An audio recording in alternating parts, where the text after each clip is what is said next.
teenagers of 12, 13 and 15, 16 years of age, they are also prone to diabetes. And it took nearly 10 to 15 years.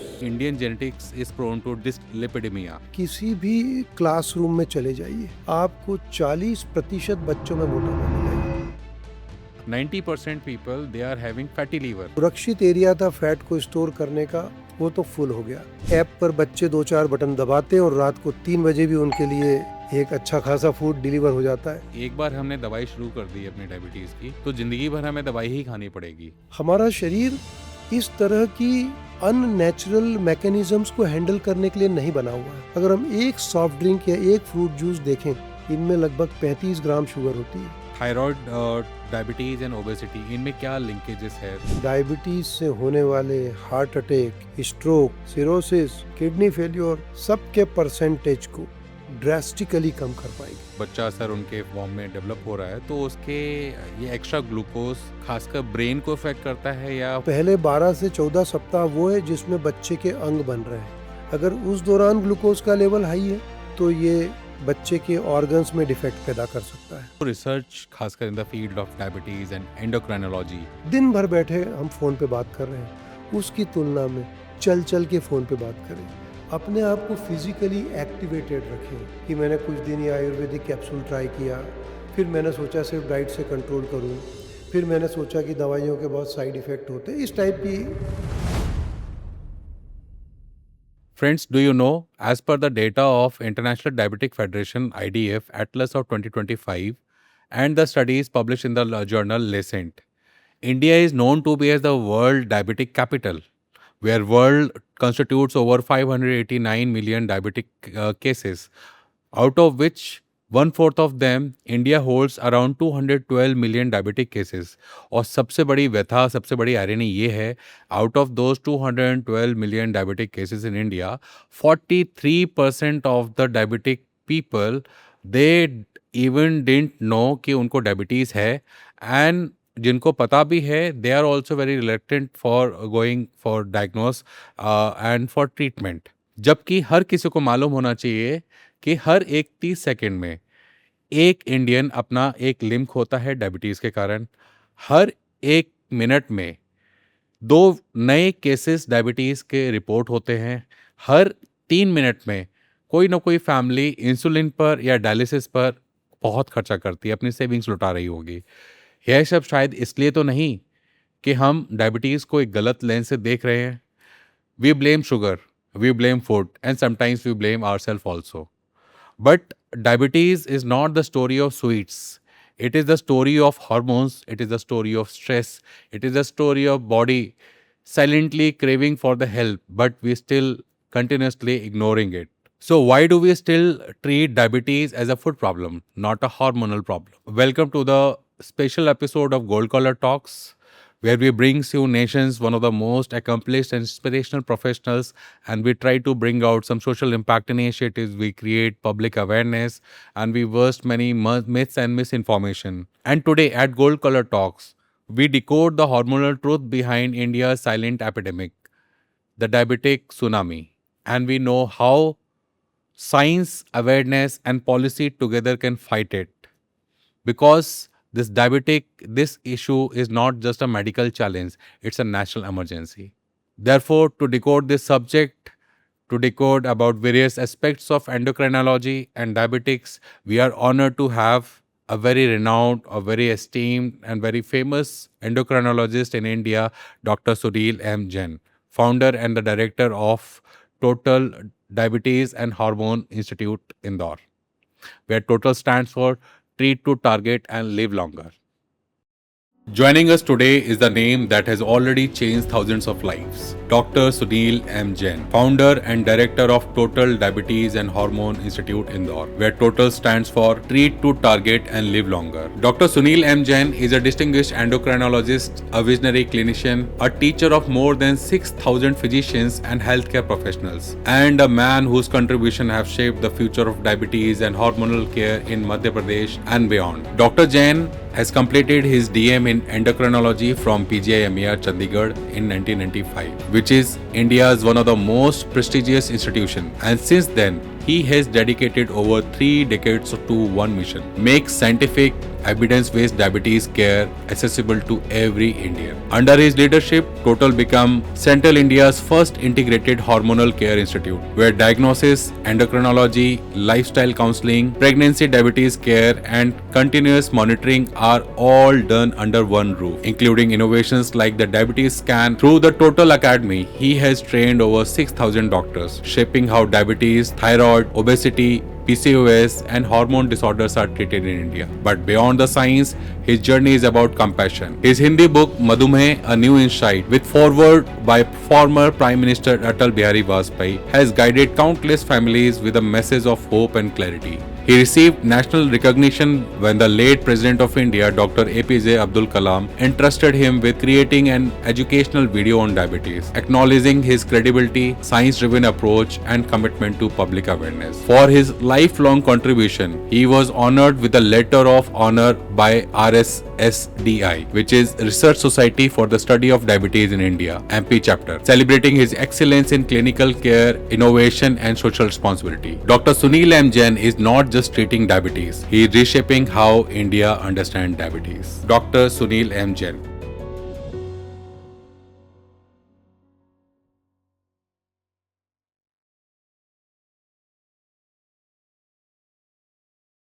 Sir we are honour to have you on this wonderful show जहाँ पे हम लोग की कोशिश है कि हम peoples के लिए व्यूअर्स के लिए कुछ अच्छा विथ क्रेडिबल वॉइस हम निकाल के सामने लेके आते हैं. So first of all thank you for coming in this podcast. आपने इतना बिजी शेड्यूल में से अपना समय निकाला है and we donate your knowledge and we provide your knowledge for the general common mass.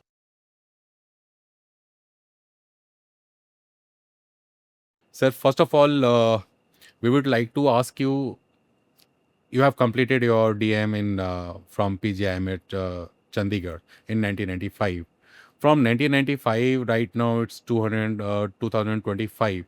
Around 30 30 years years. have spent, and you have more than 20 years of clinical research experience also. So, what type of mental shift and technological shift you have seen in the diabetes treatment and diabetes care? So, if we look at 1995 era, the understanding of diabetes was different those days. Then it took nearly 10 to 15 years when newer therapies, newer understanding of diabetes came. If we create a cutoff line, it should be around 2019, just 6 years. And in these 6 years, the whole science of diabetes has practically changed by 360 degree. And I can explain in detail what has happened during these 30 years in terms of understanding of diabetes, how the science and technology worked to understand what are the basic defects and mechanisms, and how we found the solution. That is the aspect number one. The second huge big difference which I have observed in 30 years. So when I started my clinical practice in 1995 at Indore, if I am seeing say X number of diabetes patients, the patients whose age with a type 2 diabetes, there are different types of diabetes, so I am talking of that diabetes which is most common, which is connected with lifestyle, hormones and multiple things. We used to see hardly a patient less than 30 years with type 2 diabetes, maybe once in a week time. Okay. That was 1995. And today, I see at least 5 new patients per day with type 2 diabetes whose age is less than 30 years. That means a huge change in the profile of the patient. So in a way, diabetes has become younger. Our younger and younger generation is getting affected with type 2 diabetes. Obviously, multiple contributory factors are. So these are the two major changes which I have seen in 30 years. Exactly, sir. Very true. And during our research, we came to know about, like, you talked about like under 30, under 30 population are more vulnerable to this diabetes. And in our research, we find out that not just under 30, in fact, all teenagers, right now, teenagers of 12, 13 and 15, 16 years of age, they are also prone to diabetes, type 2 diabetes in India. And sir, Our next question is regarding this diabetes.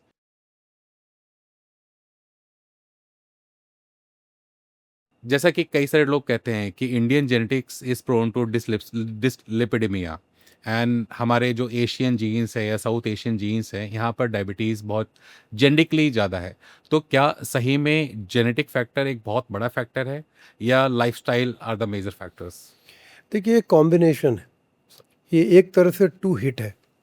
एक background genetics है, और उसके बाद आप किस तरह का जीवन जीते हैं, आपका क्या लाइफ स्टाइल है, इसके ऊपर इफेक्ट होगा। अब मान लीजिए दो व्यक्ति है जिनकी जेनेटिक सेम है, लेकिन जरूरी नहीं है कि दोनों में परिणाम सेम होंगे। एक व्यक्ति बहुत हेल्दी लाइफ स्टाइल के साथ जीता है तो उसी जीन्स के बावजूद उसका जीवन का आउटकम डिफरेंट रहेगा, और उसी जीन्स के साथ एक दूसरा व्यक्ति एक बहुत बुरी लाइफ स्टाइल अपनाता है तो उसका आउटकम डिफरेंट हो सकता है। तो अभी हम लोग सबसे बड़ा चेंज क्या देख रहे हैं, जेनेटिक्स तो हम बदल नहीं सकते।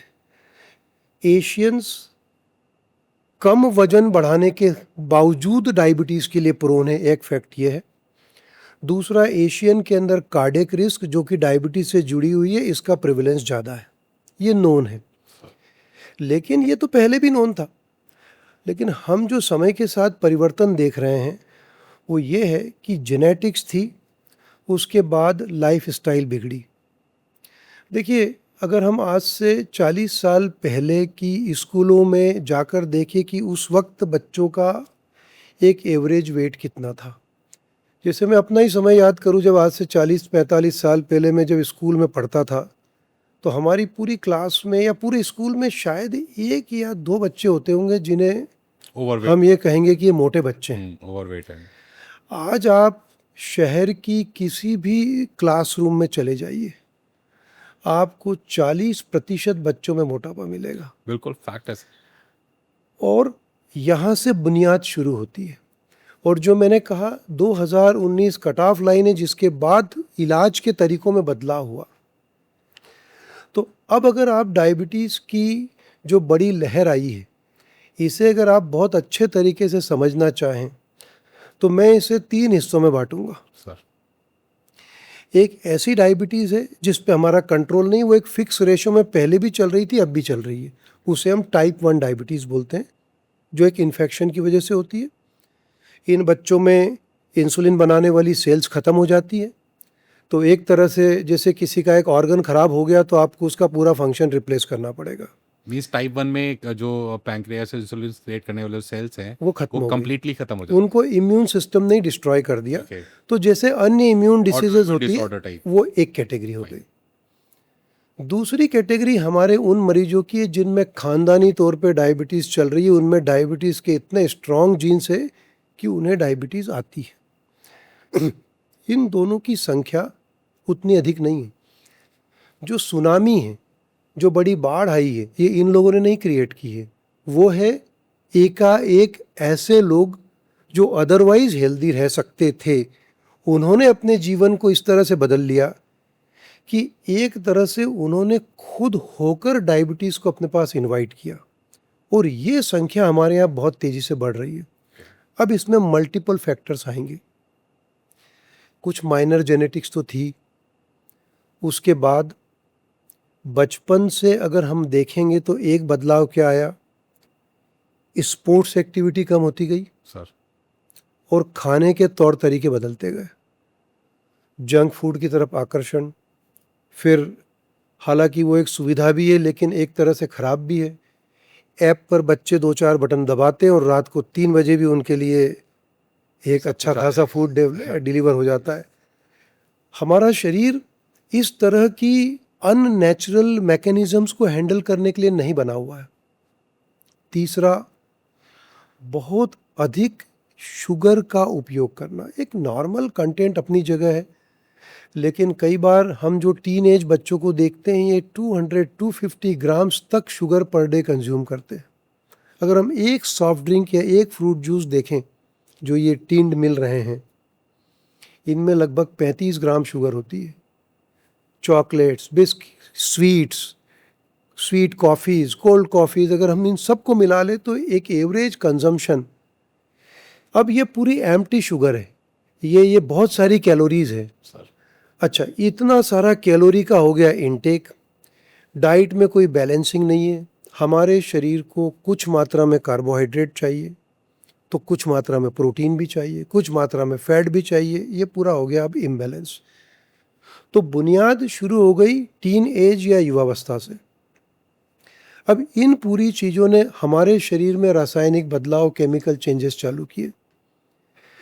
हमारे शरीर में हम लोग जो नेचर द्वारा क्रिएट किए गए, उसमें हमारे शरीर में एक फिक्स क्वांटिटी ऑफ फैट होना चाहिए। Yes sir. देखिए, हर मानव का एक कंपोजिशन है ना, हमारे अंदर मसल्स है, बोन्स है, फैट्स है। इसे हम कहते हैं पर्सनल फैट थ्रेशोल्ड। सर।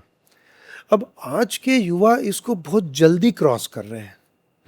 अब फैट क्या है? एक तरह से एक स्टोरेज कैलोरी है जो आप इमरजेंसी में यूज़ करेंगे। लेकिन अब समय के साथ होता क्या जा रहा है कि हम अपना फैट का स्टोर, चर्बी हमारे शरीर में ज़रूरत से ज़्यादा इकट्ठी करते जा रहे हैं। ओवर न्यूट्रिशन हो रहा है, सरप्लस कैलोरीज हो रही है, और ये जन्म दे रही है मोटापे को। अब इसे आप कॉस्मेटिक एंगल से मत लीजिए।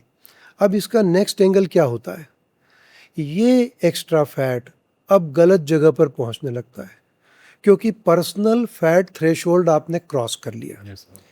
जो आपका सेफ एरिया था, सुरक्षित एरिया था फैट को स्टोर करने का, वो तो फुल हो गया। अब ये फैट गलत जगह पर घुसने लगेगा, अब ये लीवर में जाएगा।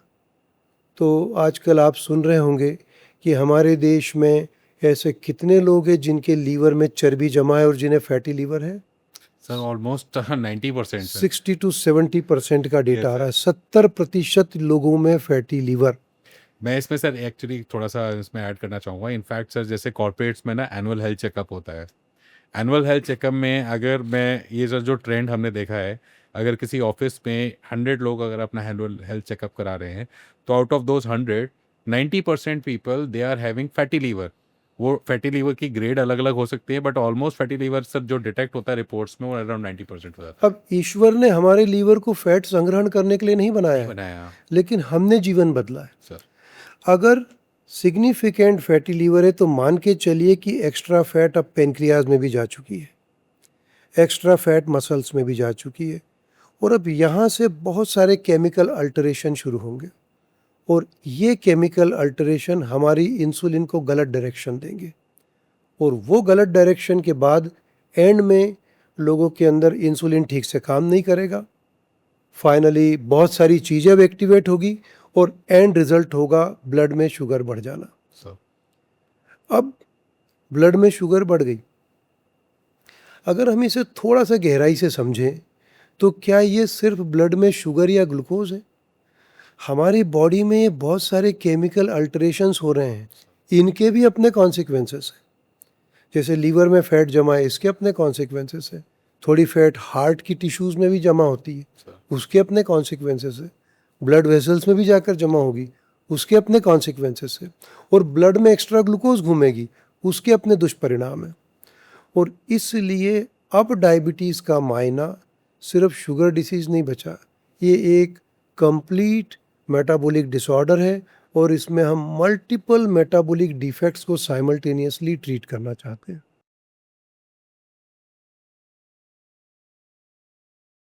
बिल्कुल सर। एंड जैसा कि आपने अभी हमारे पूरे व्यूअर्स को क्लियर किया कि डायबिटीज़ एक सिर्फ शुगर का नहीं, एक पूरे कंप्लीट मेटाबॉलिक सिस्टम का डिफेक्ट हो जाता है ये। एंड इनफैक्ट सर, ये एक बहुत बड़ा मिथ भी है आजकल के समय में कि लोग है ना अभी भी डायबिटीज़ को सिर्फ एक शुगर या फूड की प्रॉब्लम मान के समझते हैं, rather than understanding it's a hormonal problem. तो आपके एक्सपीरियंस में देयर आर मेनी केसेस जो आते हैं, तो कुछ ऐसे केसेस रहे हैं जहाँ पे आपने ये मिथ बहुत गहराई तक जकड़ा हुआ देखा लोगों में, उनके मानसिकता में, देखिए, कि हमारे खाने से ही सब ठीक हो जाएगा? अनफॉर्चुनेटली हम लोग डायबिटीज़ को बहुत अच्छे से समझ नहीं पाए, और उसमें कई कारण हो सकते हैं। कई बार अब जानकारियों के कई सोर्स है लोगों के लिए, और हो सकता है कि बहुत सारी जानकारियाँ उसमें से गलत भी होती है। एक यूजुअल प्रैक्टिस में हमारे पास में जब भी कोई यंग पेशेंट आएगा, तो उनका पहला प्रश्न यही होगा कि क्या इसे मैं बिना दवाई के ठीक कर सकता हूँ और क्या मैं इसे हमेशा के लिए ख़त्म कर सकता हूँ। अब इन दोनों प्रश्नों के जवाब संभव है, असंभव दुनिया में कुछ भी नहीं है। अगर हम ये समझ ले कि हमारे अंदर क्या गड़बड़ियाँ हुई थी और हम किस स्टेज पे डॉक्टर के पास पहुँचे हैं। बहुत सारे पेशेंट ऐसे हैं जिन्हें की कोई लक्षण नहीं है, उन्हें कोई सिम्टम्स नहीं है, और ये हमारी यूथ की सबसे बड़ी प्रॉब्लम है। चूँकि उन्हें कोई सिम्टम्स नहीं होते इसलिए उसे ट्रीट नहीं करते। एक डायग्नोज नहीं होता होगा वो। डायग्नोज हो गया है, हो गया है। उन्हें पता है उन्हें डायबिटीज़ है। ओके। ये रोज का केस तो होता फील है। नहीं कर पा रहे हैं। हम रोज ऐसे 5-10 पेशेंट देखते हैं जिनकी हिस्ट्री ये होती है कि हमें डायबिटीज़ 3 साल से है पर हम कोई दवा नहीं ले रहे हैं। फिर क्या कर रहे हैं, तो फिर आपको बहुत सारी बातें सुनने को मिलेगी कि मैंने कुछ दिन ये आयुर्वेदिक कैप्सूल ट्राई किया, फिर मैंने सोचा सिर्फ डाइट से कंट्रोल करूं, फिर मैंने सोचा कि दवाइयों के बहुत साइड इफ़ेक्ट होते हैं। इस टाइप की बहुत तरह की बातें होती है और यही डिस्कशन चलते रहेगा। आखिरकार हम वो उस समय फिर डॉक्टर्स के पास पहुंचते जब कई बार उन्हें कोई प्रॉब्लम शुरू होने लगती है या कोई सिस्टम में बहुत बड़ी उन्हें खराबी दिखाई देने लगती है। एक तो ये आमतौर पे देखने में आता है। दूसरा, एक डायबिटीज़ के बारे में बहुत बड़ा शोध हुआ है, यूकेपीडीएस। तो ये जो पेशेंट्स हमसे बात करते हैं एक्चुअली साइंस इस पे पूरा काम कर चुका है। इसको अब हमने अपने ऊपर एक्सपेरिमेंट करने की सही मायने में आवश्यकता नहीं है। बिल्कुल। इस एक्सपेरिमेंट में ये हुआ था कि ऐसे लोग जिन्हें फ्रेश डायबिटीज़ हुई न्यू ऑनसेट, उन्हें 3 ग्रुप में बांटा गया। एक ग्रुप को सिर्फ डाइट कंट्रोल पर रखा गया, जो ये कर रहे हैं अभी। दूसरे ग्रुप को टेबलेट्स दी गई, तीसरे ग्रुप को इंसुलिन दिया गया और इन्हें फॉलो किया गया। क्या रिजल्ट मिला? डायबिटीज़ में आप सिर्फ डाइट से आप लंबे समय तक मैनेज नहीं कर सकते, तो आपको कुछ न कुछ सपोर्ट की ज़रूरत पड़ती है। पर उससे बड़ा मैसेज क्या मिला कि ऐसे मरीज जिन्होंने पहले 5-7 साल अपनी डायबिटीज़ को बहुत अच्छे तरीके से नियंत्रण में रखा, मतलब अपनी ग्लूकोज को नियर नॉर्मल रखा, उसने एक ऐसा मेटाबॉलिक इन्वायरमेंट बनाया जिसकी वजह से उन्हें लॉन्ग टर्म बेनिफिट रहे। इसे हम मेटाबॉलिक मेमोरी कहते हैं। सर। अब अनफॉर्चुनेटली हमारे देश में इसका जस्ट अपोजिट होता है। पहले 5 साल जिसमें आपको सबसे अच्छा कंट्रोल करना है, उसी में हमारा मरीज सबसे ज़्यादा एक्सपेरिमेंट करता है और उनकी शुगर अधिक बढ़ी रहती है। अब इसकी वजह से क्या होता है, हमारा जो सिस्टम जो वापस रिजुविनेट हो सकता है, जो वापस रिवाइव हो सकता है, अब वो वीक होते जाता है। बीटा सेल का सिस्टम, इंसुलिन बनाने का सिस्टम। अब जब आप एक्शन लेते हो तब आपका सिस्टम में ऑलरेडी एक लिमिटेड रिजर्व है और उसके साथ हम लोगों को इन मरीजों को ट्रीट करना है। तो समझ इसमें यह है कि डायबिटीज़ को एक तो हम एक फुल मेटाबॉलिक डिसऑर्डर के रूप में देखकर इन्वेस्टिगेट भी करते हैं और ट्रीट भी करते हैं, और इसमें हमेशा कॉम्बिनेशन ट्रीटमेंट है। लाइफस्टाइल मॉडिफिकेशन बहुत ज़रूरी है, लेकिन उसके साथ जो मैंने कहा 2019 के बाद एक बड़ा चेंज आया। ऐसी मेडिकेशंस जो रूट कॉज को हिट करती है, अगर उनको साथ में ऐड कर दिया जाए तो लॉन्ग टर्म डायबिटीज़ का रेमिशन होता है। एक तरह से डायबिटीज़ पीछे चली जाती है।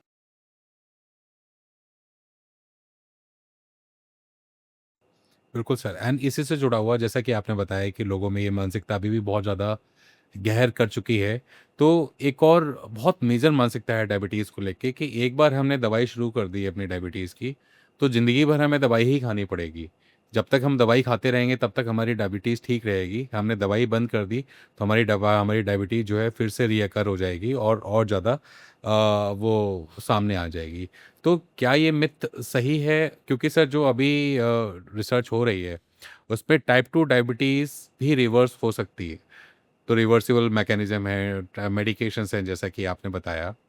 तो आप इस मिथ को लेके क्या आपकी धारणा है? आप क्या देखिए, कहना चाहेंगे मैं व्यूअर्स से? सबसे पहले एक पॉइंट बहुत अच्छे से क्लियर कर दूं। डायबिटीज़ रिवर्सल एक सोशल मीडिया टर्म है, ये मेडिकल टर्म नहीं है। मेडिकल टर्म है डायबिटीज़ रेमिशन। रमेश। और रेमिशन का क्या अर्थ है? हम रेमिशन किसे कहते हैं? यदि किसी व्यक्ति का HbA1c 7 से कम रहता है 3 महीने तक बिना दवा के, तो इसे रेमिशन कहते हैं। ओके। मतलब यदि कोई व्यक्ति बहुत अच्छी हेल्दी लाइफ स्टाइल अडॉप्ट करे, सब कुछ बहुत अच्छा करे और कुछ महीने तक दवा न चल रही हो, अब ये रेमिशन 1 साल हो सकता है, 2 साल हो सकता है, 5 साल हो सकता है, जब तक उसका सिस्टम ठीक से काम कर रहा है। रिवर्सल से ऐसा प्रतीत होता है कि ऐसा कुछ हो जाएगा कि ये डिसीज़ खत्म हो जाएगी और हम जैसा चाहें वैसा जी सकेंगे।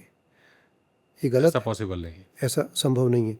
रेमिशन का अर्थ ये है कि आप एक बहुत हेल्दी लाइफ स्टाइल अपनाएं, जब तक आपकी ग्लूकोज नियंत्रण में है, अच्छी बात है। अगर आप ट्रैक से हटे, बढ़ गई, ट्रीट करिए। नहीं हटे, बहुत अच्छा करते रहे तो भी बढ़ गई तो ट्रीट करिए। ओके। तो बुनियादी तथ्य यह है कि हमारा फोकस सिर्फ ग्लूकोज नहीं है। अभी हम सिर्फ ग्लूकोज मुद्दे पे बात कर रहे हैं। जैसा कि मैंने पहले बताया, बहुत सारी जगह पर अब मेटाबॉलिक सिस्टम एक्टिवेट हो गए। अब देखिए, अगर हम इसको 3-4 में इसका थोड़ा सा और एक विस्तृत विवरण देता हूँ कि क्या होगा डायबिटीज़ में। आप थोड़ा सा इसका एक ब्रॉड कैनवास को बहुत अच्छे से समझिए। अगर किसी व्यक्ति के शरीर में मेटाबॉलिक अल्टरेशन शुरू हुए तो सबसे पहले क्या होगा? इंसुलिन सेल्स पे ठीक से काम नहीं कर पाएगा। तो एक इफ़ेक्ट ये होगा कि इंसुलिन के पॉजिटिव इफ़ेक्ट्स ख़त्म होने लगेंगे। Yes sir. इंसुलिन के बहुत सारे पॉजिटिव इफ़ेक्ट्स हैं। इंसुलिन हमारी ब्रेन को एनर्जी देता है। इंसुलिन हमारी मसल्स को मेंटेन करता है। यदि इंसुलिन मसल्स पे ठीक से काम नहीं करेगा तो मांसपेशियां कमज़ोर होने लगेगी। इंसुलिन ग्लूकोज को कंट्रोल करता है। इंसुलिन हमारी आर्टरीज को हेल्दी रखता है। एक ये बुरा इफ़ेक्ट होगा। दूसरा, अब जब इंसुलिन ठीक से काम नहीं कर पाएगा तो हमारे पेनक्रियाज में एक टेंडेंसी रहेगी, वो सरप्लस इंसुलिन बनाएगा। हमारी बॉडी में ज़रूरत से ज़्यादा इंसुलिन का रिसाव करेगा ताकि वो किसी तरीके से सिस्टम को संभाले। सर। अब ये एक्स्ट्रा इंसुलिन शरीर के कुछ अंग ऐसे जिस पे निगेटिव प्रभाव भी डाल सकता है, तो उसको कहते हैं इंसुलिन रेजिस्टेंस के बैड इफ़ेक्ट्स। अब अगली चीज़ें वो शुरू हो जाती है। तीसरा, जब ग्लूकोज ब्लड में लगातार हाई लेवल में घूमते रहेगा तो ईश्वर ने जो हमारे मेटाबॉलिक सिस्टम को बनाया है वो ऐसा बनाया कि 140-150 तक के ग्लूकोज लेवल को तो हम नॉर्मल तरीके से डिस्पोज करते हैं, जिससे एटीपी जनरेट होते हैं और शरीर को एनर्जी मिलती है। लेकिन जब ग्लूकोज इससे अधिक होने लगता है तो ये ग्लूकोज अब अन्य मेटाबॉलिक पाथवेज से मेटाबोलाइज होता है, जो एनर्जी जनरेट नहीं करते, जो कई हार्मफुल केमिकल्स बनाते हैं, जो आँख, किडनी, इन सब चीज़ों को, नर्व्स, इनको जाके अफेक्ट करती है। तो basically sir, insulin is responsible for entering glucose molecules in the different kinds of cells of the body. Yeah, that is one aspect. That is what. But there are many other effects of insulin. Okay. Insulin is vascular protective also. Okay.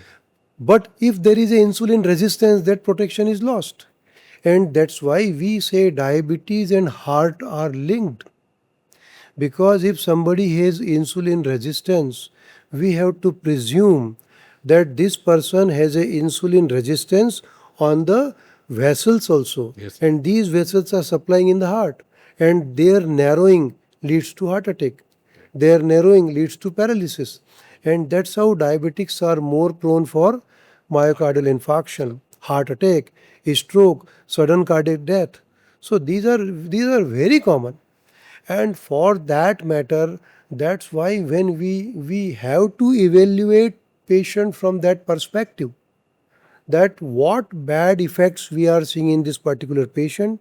किस किस organ तक yes, इसको उसके affect अंदर हम क्या क्या देख रहे हैं, और हम उन सब पैरामीटर्स को जब एक साथ साइमल्टेनियसली रेक्टिफाई करेंगे तो जो हम मल्टीपल बात कर रहे थे इंसुलिन की, उसमें एक मुद्दा रह गया। ऐसा ही फैटी लीवर। अब ये फैटी लीवर में अगर इंसुलिन ठीक से काम नहीं करेगा तो इस फैटी लीवर में आएगी हल्की हल्की सूजन। जब भी सूजन आएगी तो फाइब्रोसिस होगा और ये बदलेगा सिरोसिस में। और इसलिए आज विश्व को सबसे बड़ी चिंता ये मेडिकल फ्रेटर्निटी को कि जैसा कि पहले अल्कोहल था सबसे कॉमन कारण सिरोसिस का, अब डायबिटीज़ और मोटापा हो जाएगा। तो आज हम उस लेवल पे आ चुके हैं कि अल्कोहल से ज़्यादा बड़ा कारण हमारा ये डायबिटीज़ बन जाएगा, लिवर फेलियर का। मतलब आम भाषा में हम इसको ऐसे समझ सकते हैं। अल्कोहल तो है ही, हम्म, अल्कोहल के साथ अगर डायबिटीज़ का कॉम्बिनेशन हो गया तब तो बताने की ज़रूरत नहीं, वो तो नहीं। तब तो तो डेडली एक चीज़ ये है कॉम्बिनेशन कि है। जो फैटी लीवर वाले हैं या जो मोटे लोग हैं उनको अल्कोहल थोड़ा ज़्यादा अवॉइड करने की आवश्यकता है। यस, पर बिना अल्कोहल के भी, और इसलिए हाँ आजकल कई स्कोर्स है हमारे, एक का नाम है FIB-4 स्कोर। सर, कुछ लोगों में अब एक ऐसे इंस्ट्रूमेंट्स आ गए हैं जिसे फाइब्रो स्कैन कहते हैं, जिसमें हम मेज़र कर सकते हैं कि इस व्यक्ति के लीवर का फैट कंटेंट क्या है, जिसको कैप स्कोर बोलते हैं, और एक किलो पास्कल में उसका फाइब्रोसिस स्कोर क्या है। ये सब चीज़ें प्रिडिक्ट कर रही है। तो इसमें से जो अभी आपने बीच में बताया था कि threshold level of fat yes, कि कितना हम। Personal fat threshold, yes, pardon sir. Personal fat threshold. Personal fat threshold, तो ये उस मशीन से भी, जिससे अभी आपने बात बताया है कि जिसे हम टोटल हम फैट कंटेंट हम देख रहे हैं, तो उससे हमारा पर्सनल थ्रेशोल्ड रेशियो हमारा पता चल जाता है नहीं नहीं नहीं, देखिए पर्सनल फैट थ्रेशोल्ड का अर्थ ये है कि how much fat we can आप रिटेन आवर एक बॉडी। या for what normal you were created. See in general, I give you an example and that's what I ask many patients when I OPD and gives me an immediate click what's going wrong in this person. Sir, Somebody at a age of 20-25 years become a mature adult, and his body weight everything is normal, he is looking perfect, right? Sir, That means he is living a healthy lifestyle, whatever personal fat storages are at the right places. Now see how this person changes over a period of time. In next 20 years this fellow adds 30-40 kg to his body weight. This is a surplus. Yeah, you ask many people, many patients who come to me, I ask them, today you are 120 kg, your age is 50, but when you were 20-25 years, what was your body weight? They'll tell me, sir, around 70-75 kg. That was their personal fat. That was because we can't now tell it, sir. but it's an indication that if the fat is lying at wrong places means you have crossed your normal range. Okay That's the meaning. Sir, is there any calculation like BMI for this threshold ratio? इसके लिए हम लोग एक DEXA body fat composition करके study करते हैं। Defined parameters हैं कि कितना फैट हमारी सबक्यूटेनियस टिश्यू में होना चाहिए और कितना फैट हमारे विसरल एरियाज में होना चाहिए। सो जैसे वुमेन में कट ऑफ है, मैन में कट ऑफ है, अगर उससे ज़्यादा है तो हम सरप्लस फैट के साथ जी रहे हैं। तो एक ओबेसिटी कंपोनेंट के साथ डायबिटीज़ है। Yes sir. कई पेशेंट्स ऐसे जिनमें उतनी ओबेसिटी नहीं है फिर भी उन्हें डायबिटीज़ है।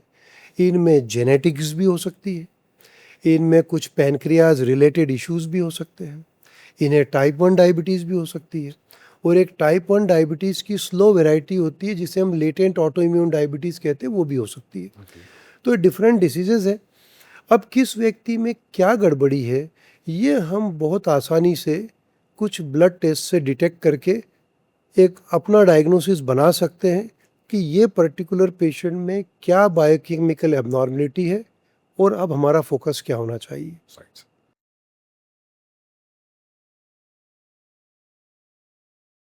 एंड सर, अभी आपने जैसे ओबेसिटी की बात की सर, तो आ, इसमें थायराइड, डायबिटीज़ एंड ओबेसिटी, इनमें क्या लिंकेजेस है लोगों को अगर समझना हो कि जैसे कई बार खासकर जो आफ्टर 40s जो वुमेन्स हैं उनके पास में थायराइड की प्रॉब्लम ज़्यादा होती है, उस प्रॉब्लम से आउट ऑफ सडन उनका वेट बहुत ज़्यादा बढ़ने लगता है। तो इस डायबिटीज़ और this obesity and thyroid, they are interlinked? Diabetes and obesity, they are very closely interlinked. Okay. Thyroid has a less interaction. It is something different. Thyroid is another gland in the body which is producing hormones. It may be affected by autoimmune diseases. So all autoimmune diabetes can have a thyroid disorder also. But otherwise, there can be other reasons for thyroid problem. And in women after 40s, one of the major cause of weight gain is changing lifestyle and menopausal hormonal alterations also. So there are happening multiple things, but all of such things are manageable. But if they are not well managed, they will have some consequences in biochemical terms, which finally will end up with some clinical disorder like diabetes, hypertension, dyslipidemia.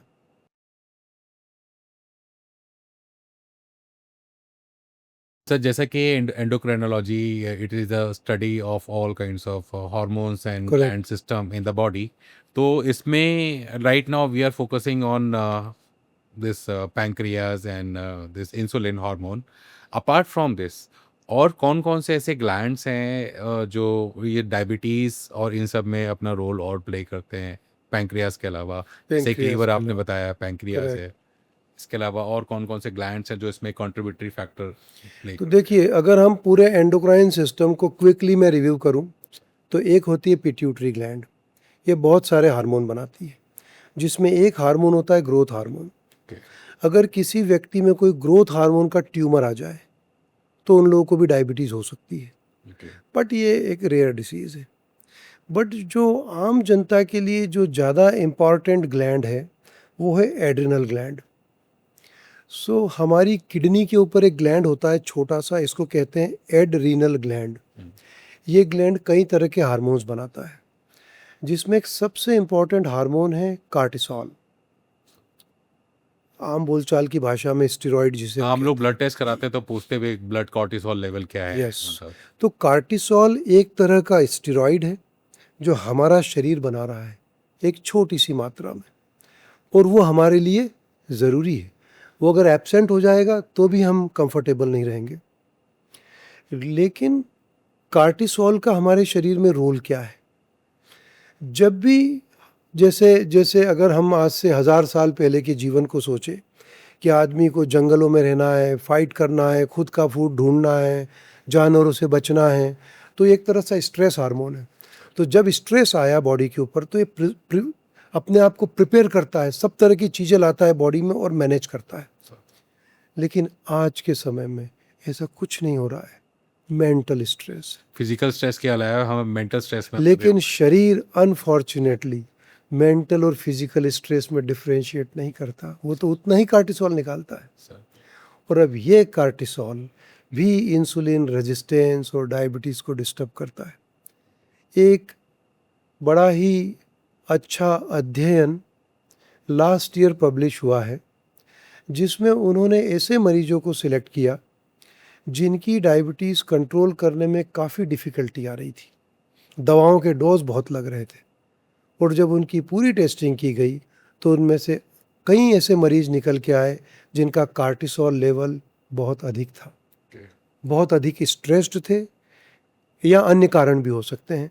तो एक बहुत important hormone है cortisol. ये finally insulin के जरिए affect करता है, क्योंकि ये इंसुलिन की एक्शन को कम कर देता है.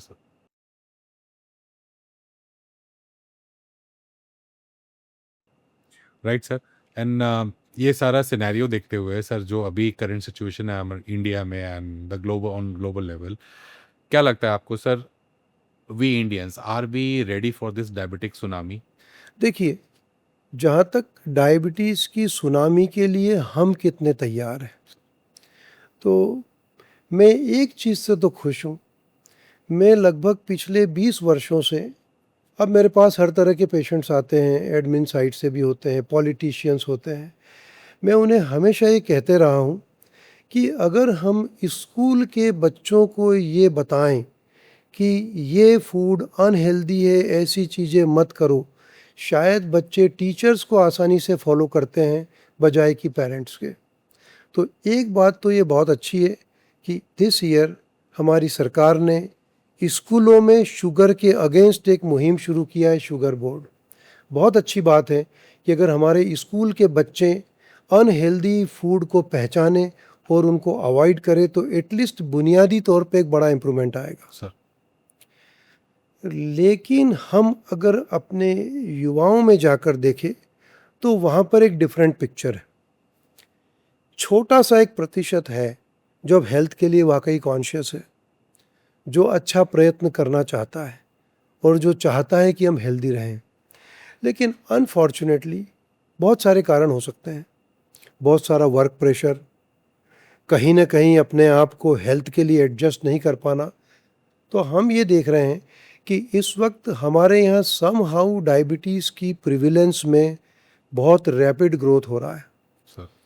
जो आपने लैंसेट की स्टडी के बारे में बात किया, इन डायाब स्टडी ICMR का, सर। उसका मध्य प्रदेश पोर्शन का जो सर्वे है वो टोटल नहीं किया है, हम ही लोगों ने किया है। अब अगर हम देखें तो हमारे देश में इस वक्त इतनी बड़ी संख्या है, लगभग 10-11 करोड़ जो डायबिटिक है। यहाँ तक तो ठीक है, लेकिन उससे बड़ी संख्या 13 करोड़ प्री डायबिटिक है।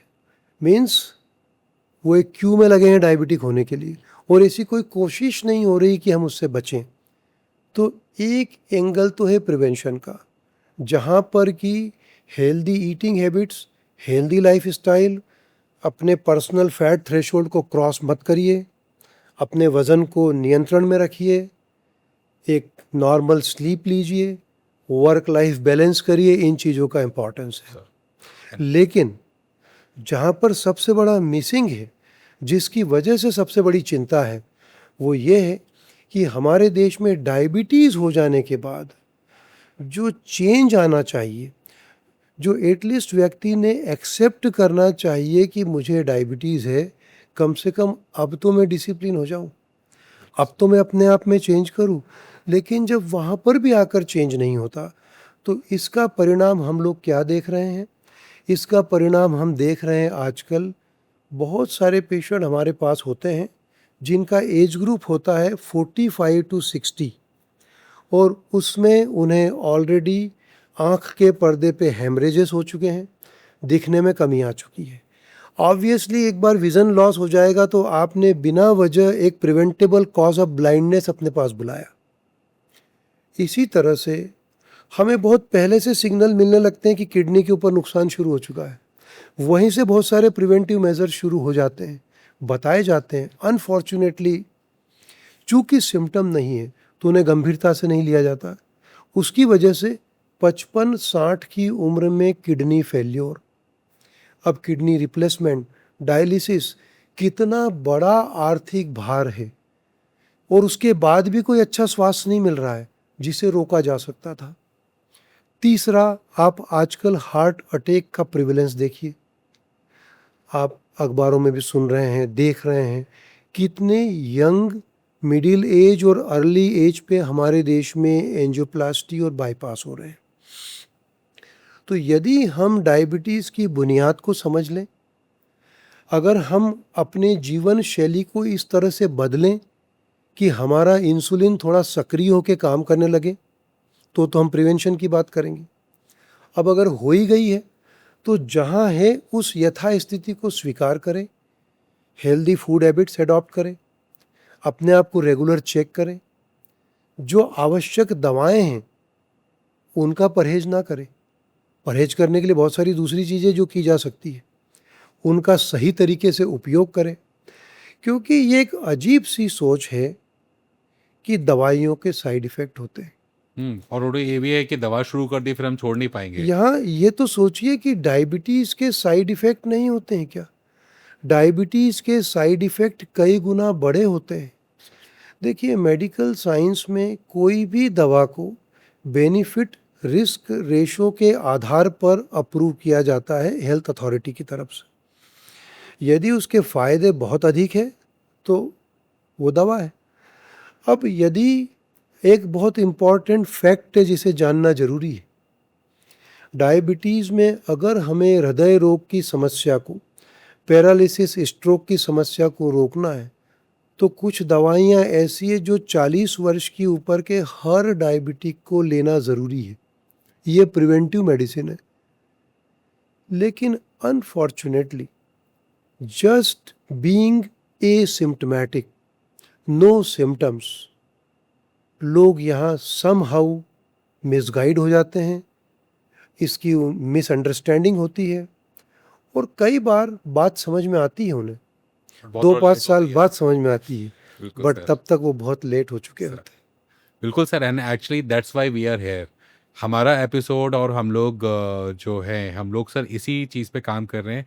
We are trying to change the mindset of the people. आपने अभी बहुत सही बात की और हमने अपने कार्यक्रम के स्टार्टिंग में भी कहा कि ये बहुत बड़ी आयरनी है कि इंडिया में करीबन 212 मिलियन का ये डायबिटिक केसेस होते हैं and out of those 43% they are very much reluctant. आज भी वो नहीं चाहते हैं, उनको एक्सेप्ट ही नहीं करते हैं कि मुझे डायबिटीज़ है और ना ही वो ट्रीटमेंट के लिए जाते हैं. तो हमें जैसा कि सर ने बताया कि आईसीएमआर और इंडैब जो 2023 की जो लेंसेट डायबिटीज़ और एंडोक्राइनोलॉजी की रिपोर्ट थी, उस रिपोर्ट में करीबन 13.5 करोड़ लोग, I mean one more than 136 million people are pre diabetic. वो डायबिटिक नहीं है, वो प्री डायबिटिक है, वो डायबिटीज़ की तरफ जा रहे हैं. हम अगर उन 13.5 करोड़ लोगों में अराउंड 136 मिलियन पीपल्स को प्री डायबिटिक जो फेज में है, अगर हम उनको किसी तरीके से रोक पाए या हम उनको टारगेट कर पाए कि वो अपना माइंडसेट चेंज करो, अपनी लाइफस्टाइल एज वेल एज जो अपना मेडिकेशन है उसको एक्सेप्ट करें कि हाँ हमें डायबिटीज़ हुई है और उसको आगे अपना लाइफस्टाइल और मेडिकेशन को इम्प्रूव करें, then I can guarantee you कि हम अपने देश के इस डायबिटिक सुनामी में एक बहुत ही ज़्यादा पॉजिटिव चेंज लेके आ सकते हैं.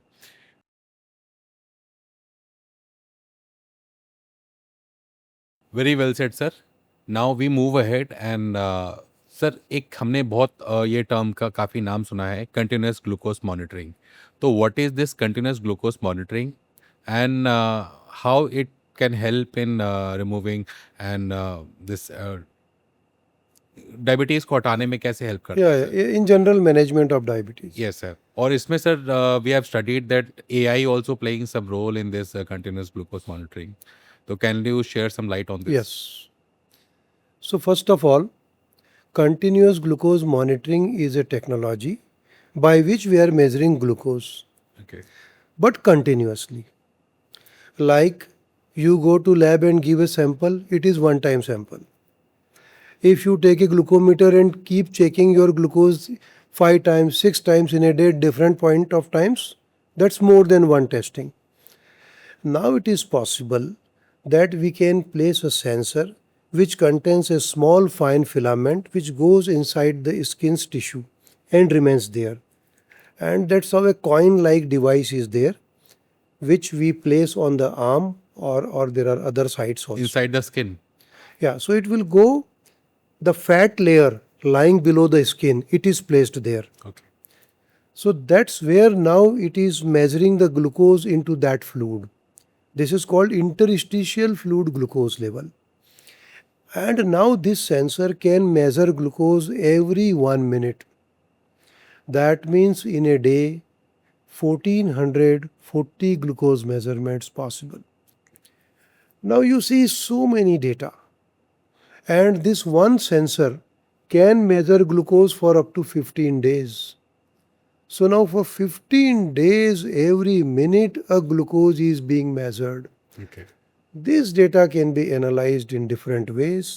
Some AI can also help. If the patients are on insulin therapy, what food they are eating, at what time they took insulin, that's where it can work.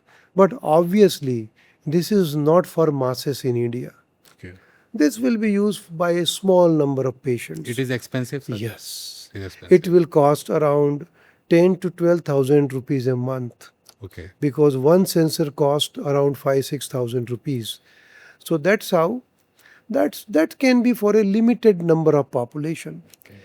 That too, we use particularly these technologies in those patients where one, they are intensively insulin treated and we want a very good and tight glucose control, like in type 1s, pregnancy diabetes, somebody with kidney disease, some complicated cases.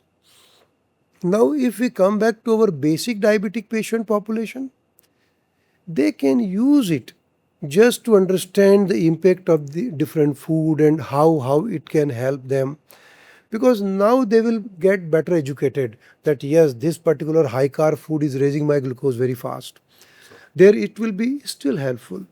But what I see, many normal, non-diabetic individual place a sensor and they try to think of the role of continuous monitoring. There it will not help because a healthy pancreas is lying there.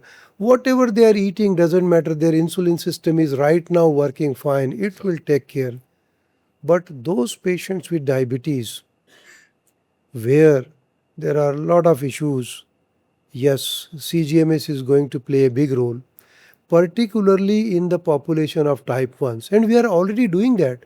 We have many patients across the country who use CGM. We keep watching their CGM data and we keep guiding them on the insulin doses. Okay. It's already going on. बिल्कुल Now, सही sir. AI can come in between. They also can at least AI can't take those decisions. They will be very sensitive. They can decisions. analyze only. Yeah, they can give us a better analysis that, because what will happen now? Suppose I ask my patient, like I have all digital technologies, I have my own systems in place, including app, etc. So if my patient enters that I have done this, I have taken this insulin, this is CGMS, now there is an interface.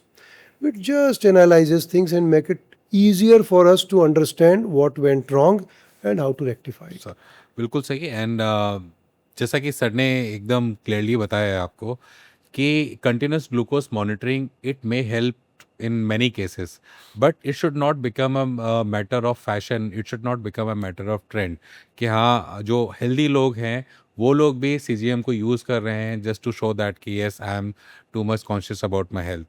It is important, but it is important for all those people who are severely affected by the diabetes, whose continuous glucose level needs to be monitored, needs to be analyzed on a continuous scale. Now, here I would like to give one comment. Sir. See, if a healthy non-diabetic person is using a CGM, fine, he will see a flat curve all the time. But suppose he tries to think that this food is bad, food is good, it is not possible to comment, because you have a healthy working pancreas which will take care of everything.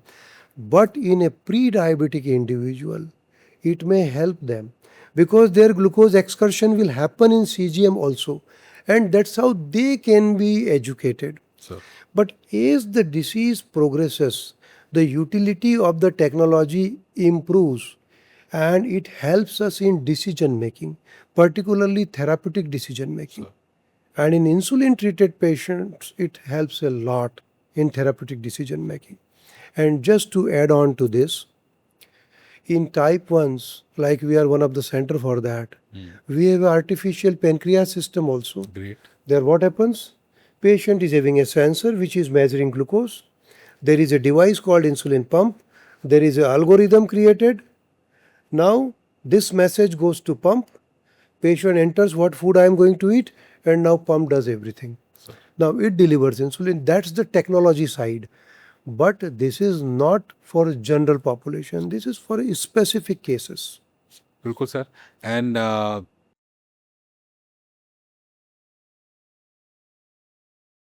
इसमें एक और मुद्दा आता है sir, like you have said genetics plays a good role.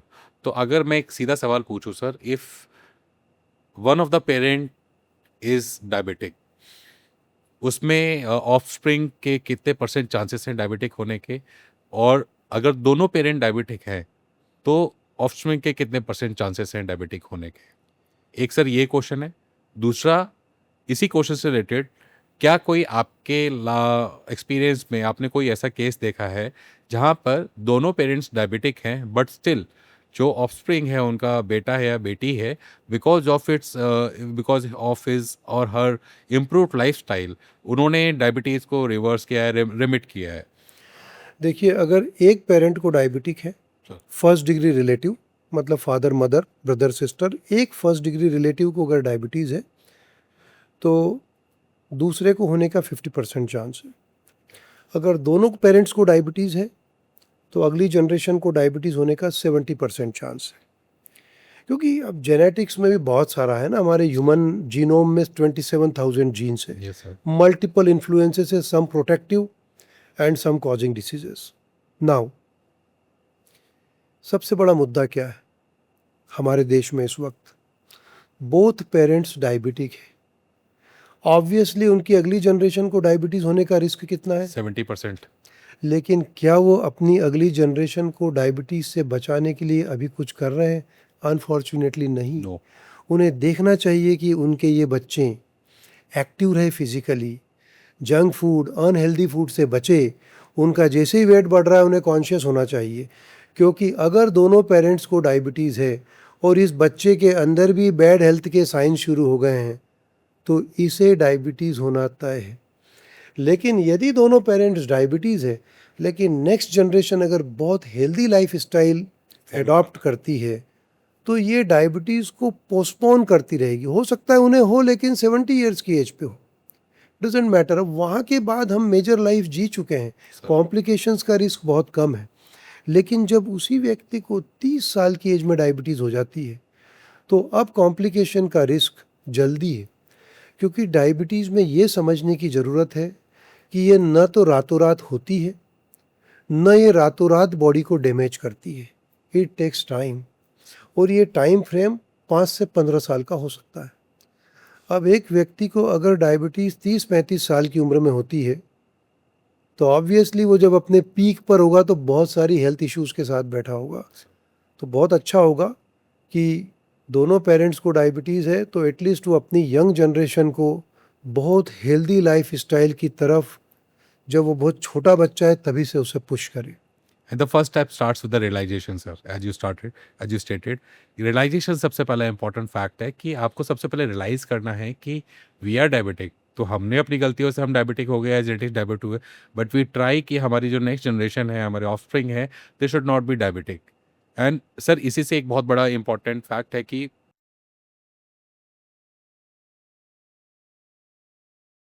अगर हम इसके solution की अगर हम बात करते हैं तो एक इंडिविजुअल लेवल पे इसका सॉल्यूशन पॉसिबल नहीं है। कंप्लीट फैमिली या लाइफ पार्टनर जो है कपल में, उनका बहुत बड़ा रोल होता है इसमें डायबिटीज़ को क्योर करने में, या एक पर्सन को डायबिटीज़ फ्री करने में, फ्री या मतलब थोड़ा सा रिस्क को रिड्यूस करने में।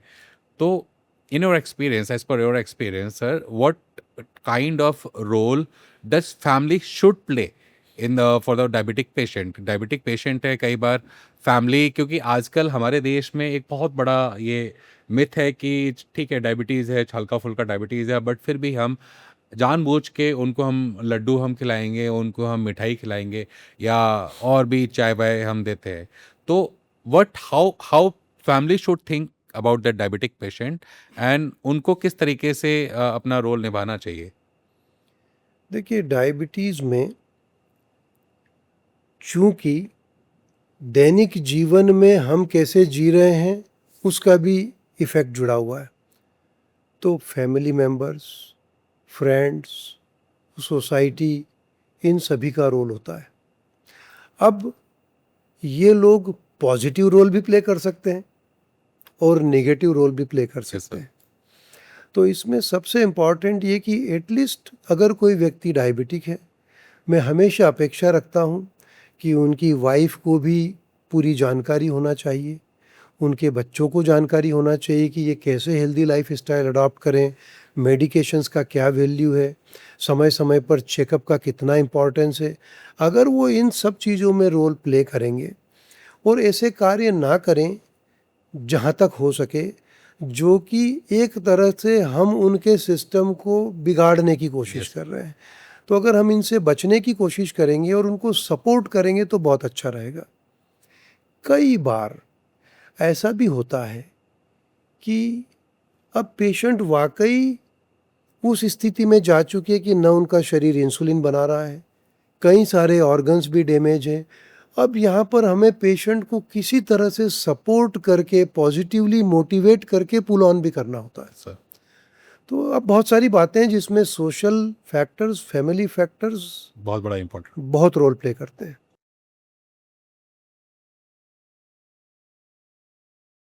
बिल्कुल सर। एंड सबसे ज़्यादा इम्पोर्टेंट रोल जो फैमिली में भी अगर हम बात करते हैं तो वुमेन का सर यहाँ पे ज़्यादा रोल आता है, क्योंकि वुमेन को लेके भी लाइक डायबिटीज़ बहुत ज़्यादा हमारे देश में है। एंड तो sir why do women need more awareness about PCOS and hormonal diabetes sir? तो पहले लोगों थोड़ा सा सर पीसीओएस और हार्मोनल डायबिटीज़ के बारे में हल्का सा ब्रीफ करके देन प्लीज़। देखिए, मैं फिर थोड़ा सा पिछली बात को वापस शुरू करता हूँ। मैंने 30 साल पहले जब प्रैक्टिस की थी तब कितनी गर्ल्स को पीसीओ हुआ करता था और आज कितने लोगों को पीसीओ, संख्या में बहुत बढ़त है।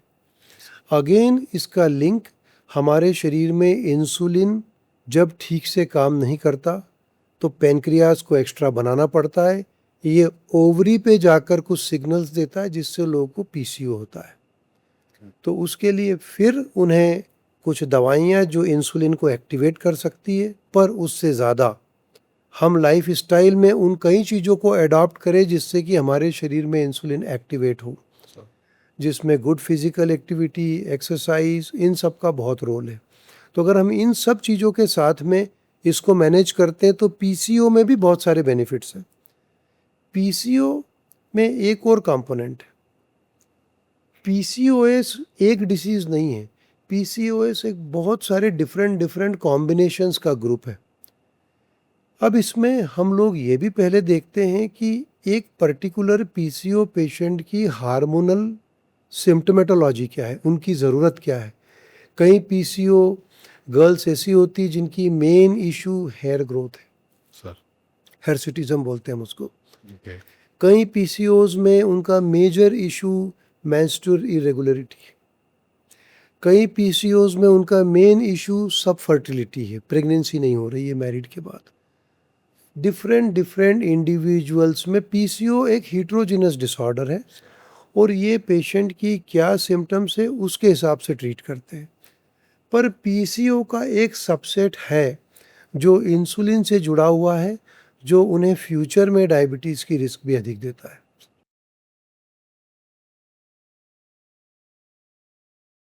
एंड सर जैसे भी आपने बात की कि प्रेगनेंसी, तो how pregnancy and diabetes they are correlated, and what should every expectant mother जो अपना एक्सपेक्ट कर रही है बेबी, उसको मिनिमम ये चीज़ डायबिटीज़ के रिगार्डिंग पता होना चाहिए, ऐसा क्या है सर? सभी महिलाएं जिन्हें प्रेगनेंसी प्लान करनी है तो बिफोर प्रेगनेंसी उनको ये ज़रूर देख लेना चाहिए कि कहीं उन्हें डायबिटीज़ तो नहीं है। तो एक ग्लूकोज चेक और एक एवरेज होता है HbA1c 3 मंथ्स का एवरेज, इन दोनों से काफ़ी आइडिया लग जाता है। ओके और आजकल अधिकांश गायनिक्स ये काम कराती है as a part of regular routine. Screening. Yes, जैसे ही प्रेगनेंसी हुई अब ये प्रोटोकॉल का हिस्सा हो चुका है कि इन महिलाओं को जो प्रेग्नेंट है ग्लूकोज देकर एक ब्लड की जांच की जाती है और कई बार उन्हें एक ग्लूकोज इंटॉलरेंस एबनॉर्मलिटी मिलती है जिसे हम ट्रीट करते हैं। क्योंकि यदि प्रेगनेंसी के दौरान ग्लूकोज ब्लड में नॉर्मल से अधिक बना रहा तो इसके दो कॉन्सिक्वेंसेस होते हैं। एक, एक्स्ट्रा ग्लूकोज बच्चे को ट्रांसफ़र हो रहा है और ये ग्लूकोज बच्चे में नुकसान कर रहा है। ये एक्स्ट्रा ग्लूकोज बच्चे के लिए अच्छा नहीं है। किस समय एक्स्ट्रा ग्लूकोज बढ़ा हुआ है उसके हिसाब से बच्चों में अलग अलग लेवल के नुकसान हो सकते हैं। तो यदि हम मदर का ग्लूकोज पूरी तरह से नॉर्मल कर दें डाइट से या ट्रीटमेंट से तो बच्चा पूरी तरह से सुरक्षित है। लेकिन यदि मदर का ग्लूकोज हाई है तो एक, ये बच्चे के स्वास्थ्य के हित में नहीं है, पर दूसरा ये एक तरह से प्रिवेंशन फ्रॉम यूट्रो है फॉर फ्यूचर डायबिटीज़। ओके ऐसी मदर्स जिनकी ग्लूकोज अनकंट्रोल रहती है उनके बच्चे के फीटल पेनक्रियास की अब एबनॉर्मल प्राइमिंग होती है जिसकी वजह से इन्हें भविष्य में डायबिटीज़ और मोटापे का रिस्क अधिक होता है। तो यदि हम एक प्रेग्नेंट मदर की ग्लूकोज हर वक्त नॉर्मल रखेंगे तो बच्चा भी स्वस्थ पैदा होगा और फ्यूचर में उसको डायबिटीज़ का रिस्क भी कम होगा। Yes sir. एंड सर जैसे इसमें हमने सुना है कि इन प्रेग्नेंट वुमेन जो एम्ब्रियो है या जो बच्चा सर उनके फिट उनका उसमें वॉर्म में डेवलप हो रहा है, तो उसके ये एक्स्ट्रा ग्लूकोज खासकर ब्रेन को इफेक्ट करता है या होल बॉडी के बाकी ऑर्गन डेवलपमेंट को भी इफेक्ट करता है? ये इस बात पे डिपेंड करता है कि ग्लूकोज कब बढ़ा, किस डायबिटीज मंथ में, कब आए। किस फेज में? तो पहले 12 से 14 सप्ताह वो है जिसमें बच्चे के अंग बन रहे हैं। सर अगर उस दौरान ग्लूकोज का लेवल हाई है तो ये बच्चे के ऑर्गन्स में डिफेक्ट पैदा कर सकता है। बच्चे के ऑर्गन्स पूरे बन गए उसके बाद ग्लूकोज बढ़ा, अब बच्चे को कंजेनाइटल डिफेक्ट का रिस्क नहीं है। सर लेकिन बच्चे का साइज़ बड़ा होना क्योंकि एक्स्ट्रा ग्लूकोज ट्रांसफ़र हो रहा है, डिलीवरीज़ के समय की बहुत सारी तकलीफ़ें, eclampsia, premature rupture of memory, इस टाइप के बहुत सारे ऑब्स्टेटिक कॉम्प्लिकेशंस होते हैं। और बच्चे को जस्ट डिलीवरी के बाद जॉन्डिस, लो ग्लूकोज, इस तरह के सिम्टम्स हो सकते हैं। लेकिन इनको बहुत ही ईजीली मैनेज किया जा सकता है अगर हम मदर का ग्लूकोज एक अन्य किसी भी प्रेग्नेंट वुमेन जिसे कोई ग्लूकोज की प्रॉब्लम नहीं है उनके जैसा मैनेज कर दे, तो अब उस महिला में और इनमें कोई अंतर नहीं है। अब इन बच्चों में कोई परेशानी नहीं होती। बिल्कुल बिल्कुल सर।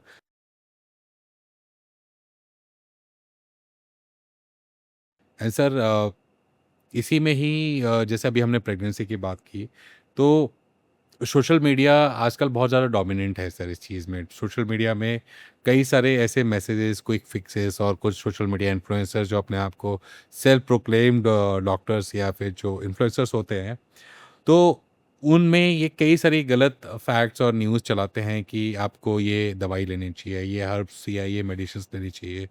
आजकल आयुर्वेदा नेम भी सर एक अम्ब्रेला टर्म बन गया है, जो लोगों ने कई सारी नॉन आयुर्वेदिक चीज़ को भी वो आयुर्वेदिक बोल के मार्केट में बेचा जा रहा है। तो what you suggest to the common citizen कि आप इन सब चीज़ से कैसे बचें, खासकर सोशल मीडिया और ये आयुर्वेदिक इन सब चीज़ों से, कि कैसे बचें और इसको लेके हम अपनी लाइफ में क्या क्रेडिबिलिटी अपनाएं?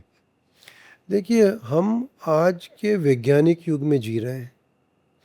आज हम टेक्नोलॉजी की इतनी सारी बातें करते हैं और हम टेक्नोलॉजी के युग में जब जी रहे हैं, तो जैसे अन्य विज्ञान है वैसे शरीर विज्ञान भी है। सर और अब बहुत सारी बारीक बारीक बातें सब कुछ ज्ञात है। अगर प्रेगनेंसी है तो प्रेगनेंसी में तो प्रश्न ही नहीं उठता कि किसी भी प्रकार का प्रयोग करना चाहिए। ये अगर कोई कर रहे हैं तो एक बहुत बड़ा रिस्क ले रहे हैं, ये कभी नहीं करना चाहिए। आउट ऑफ प्रेगनेंसी अगर मैं बात करूँगा, तो अब मेडिकल साइंस के पास सभी चीज़ों के कारण एक एक मरीज में क्या चीज़ होती है और उसके हिसाब से सही उपचार क्या है वो उसके लिए ज्ञात है। देखिए, आज हम एक ग्लोबल दुनिया में जी रहे हैं। आज अगर एक ऐप है, एक टेक्नोलॉजी है, एक फ़ोन अगर भारत में उपलब्ध है तो वो पूरे विश्व में है। सर पूरे विश्व के लोग उसका उपयोग कर रहे हैं। अब ऐसी जब हम मेडिकल साइंस की बात करेंगे और मेडिसिन्स की बात करेंगे, तो ये जितनी सारी मेडिसिन्स की आप बात कर रहे हैं, ये सिर्फ भारत में पाई जाती है। ये ग्लोबल नहीं है। फैक्ट है सर। इन्हें किसी ने एक्सेप्ट नहीं किया है, क्योंकि मेडिसिन शब्द का इस्तेमाल इतने लूज तरीके से नहीं किया जाना चाहिए। कोई भी मेडिसिन रातों रात पैदा नहीं हो जाती।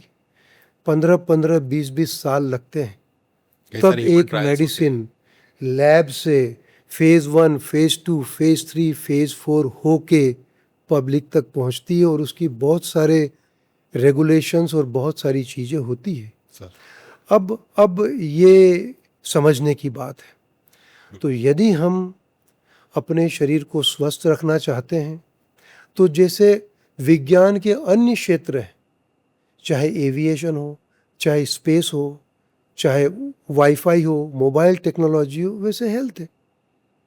उसी तरीके से जैसे वहाँ टेक्नोलॉजी ने उन चीज़ों को विकसित किया है, टेक्नोलॉजी ने इन चीज़ों को विकसित किया है। तो हमें कई बार आश्चर्य तो तब होता है जब हम बाकी सब चीज़ों में तो विज्ञान पे भरोसा रखते हैं, लेकिन जब अपने शरीर की बात आती है तो आयुर्वेदिक जिंदाबाद। सब चीज़ों को विज्ञान से दूर कर देते हैं। अनफॉर्चुनेटली ऐसा कोई मैजिक नहीं है कि सब कुछ बदल जाएगा। बिल्कुल बिल्कुल सर। हमें कर्म भी करने होंगे, हमें प्रयास भी करने होंगे, हमें राइट मेडिकेशंस का चयन भी करना होगा, हमें अपने टारगेट्स भी निर्धारित करने पड़ेंगे कि हमें ये चाहिए और हमें उसको लगातार अचीव करके रखना पड़ेगा। मैं डायबिटीज़ के बारे में अपने सभी पेशेंट्स से यही बात करता हूँ। ये एक अपॉर्चुनिटी है आपके लिए कि अब तो बदल जाइए, हेल्दी और डिसिप्लिन्ड लाइफ जिएं, आप बेहतर महसूस करेंगे। इसे बर्डन की तरह लेकर मत चलिए, इसे इस तरीके से करिए कि आप डिसीज़ के साथ पूरी तरह से हेल्दी रह सके। और ये पॉसिबल है, ये इम्पॉसिबल नहीं है। लेकिन जैसा कि मैंने पहले भी कहा हमारे पेशेंट्स बहुत बार डिविएट होते रहते हैं, एक्सपेरिमेंट करते रहते हैं, और जब हमें कहीं कोई नुकसान हो जाता है, उसके बाद जब हम एक्शन लेते हैं तो फिर वो बहुत लेट होता है।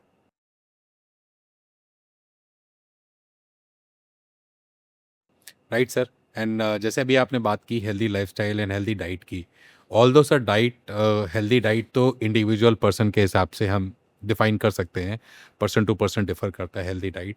बट फिर भी अगर आप सिंपल भाषा में अगर हम इंडियन फूड्स की अगर हम बात करें, तो जो एक प्री डायबिटिक की अभी हमने बात करते हैं, जो 13.5 करोड़ लोग हैं जो अभी स्टडी के हिसाब से, तो क्या simple food habits they should adopt जो प्री डायबिटिक फेज से वो बच सके?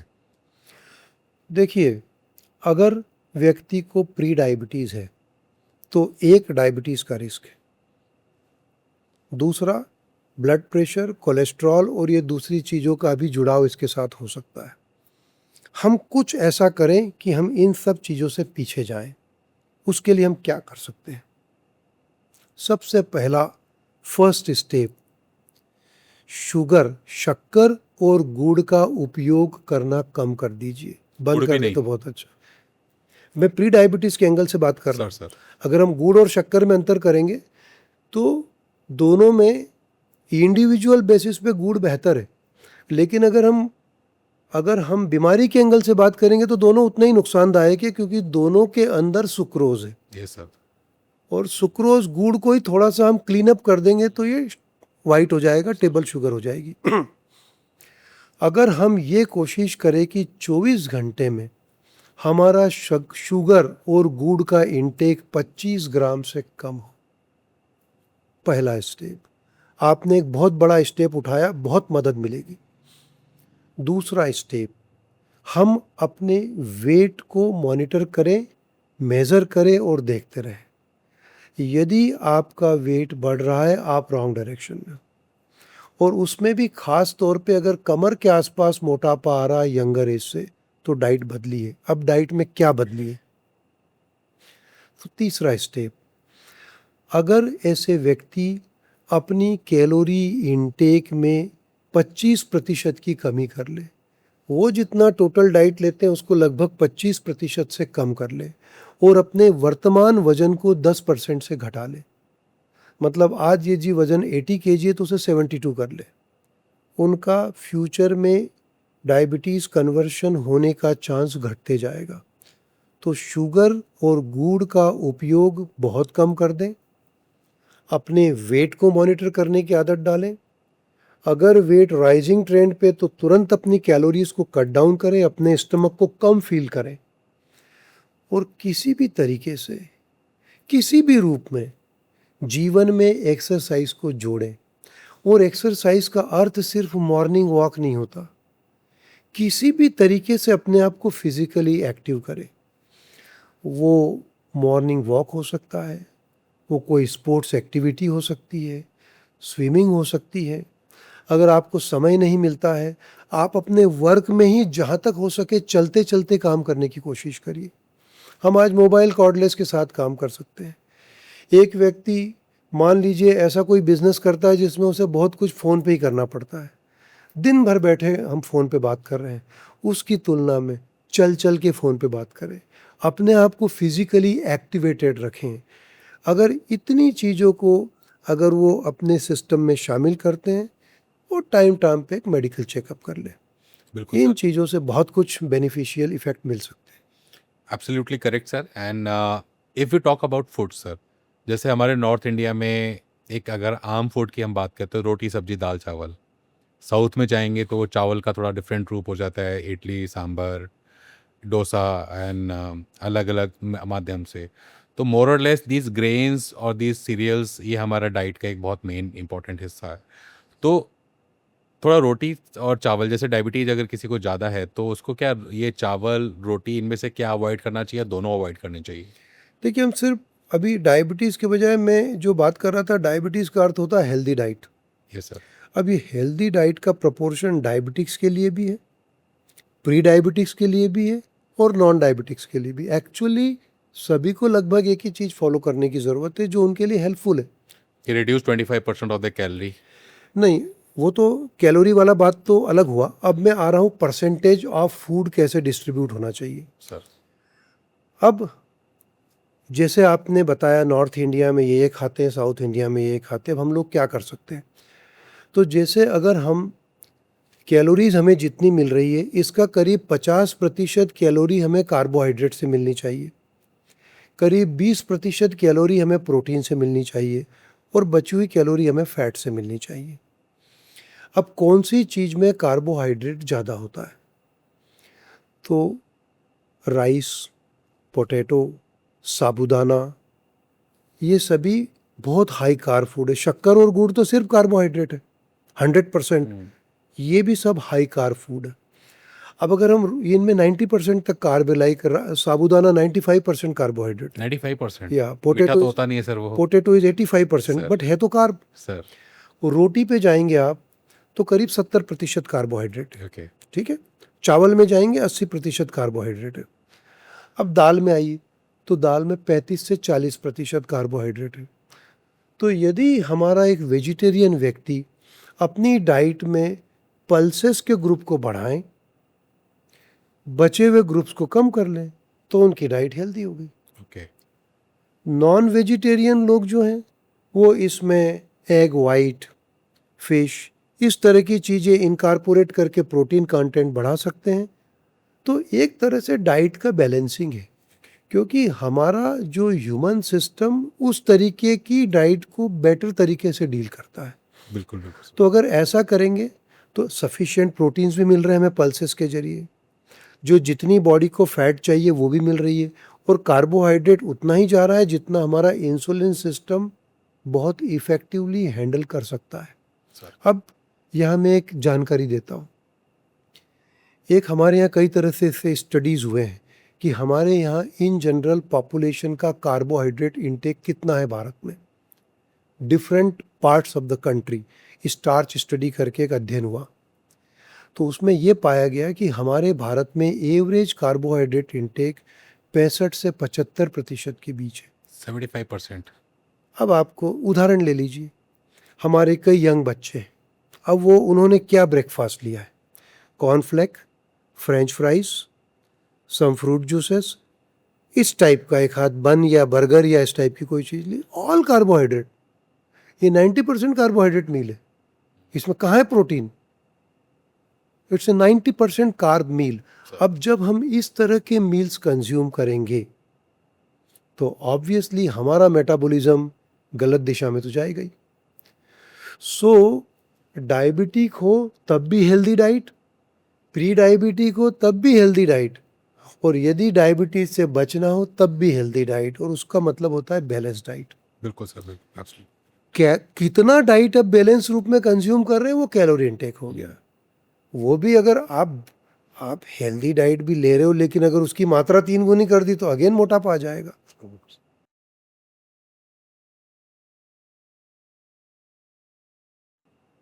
And sir absolutely correct. And अभी हमने जैसे कार्बोहाइड्रेट, प्रोटीन्स, इनसे के बारे में आपने बात की, तो आपने बताया कि अराउंड लाइक 30% समथिंग जो है हमारा कैलोरी हमारे फैट से आना चाहिए।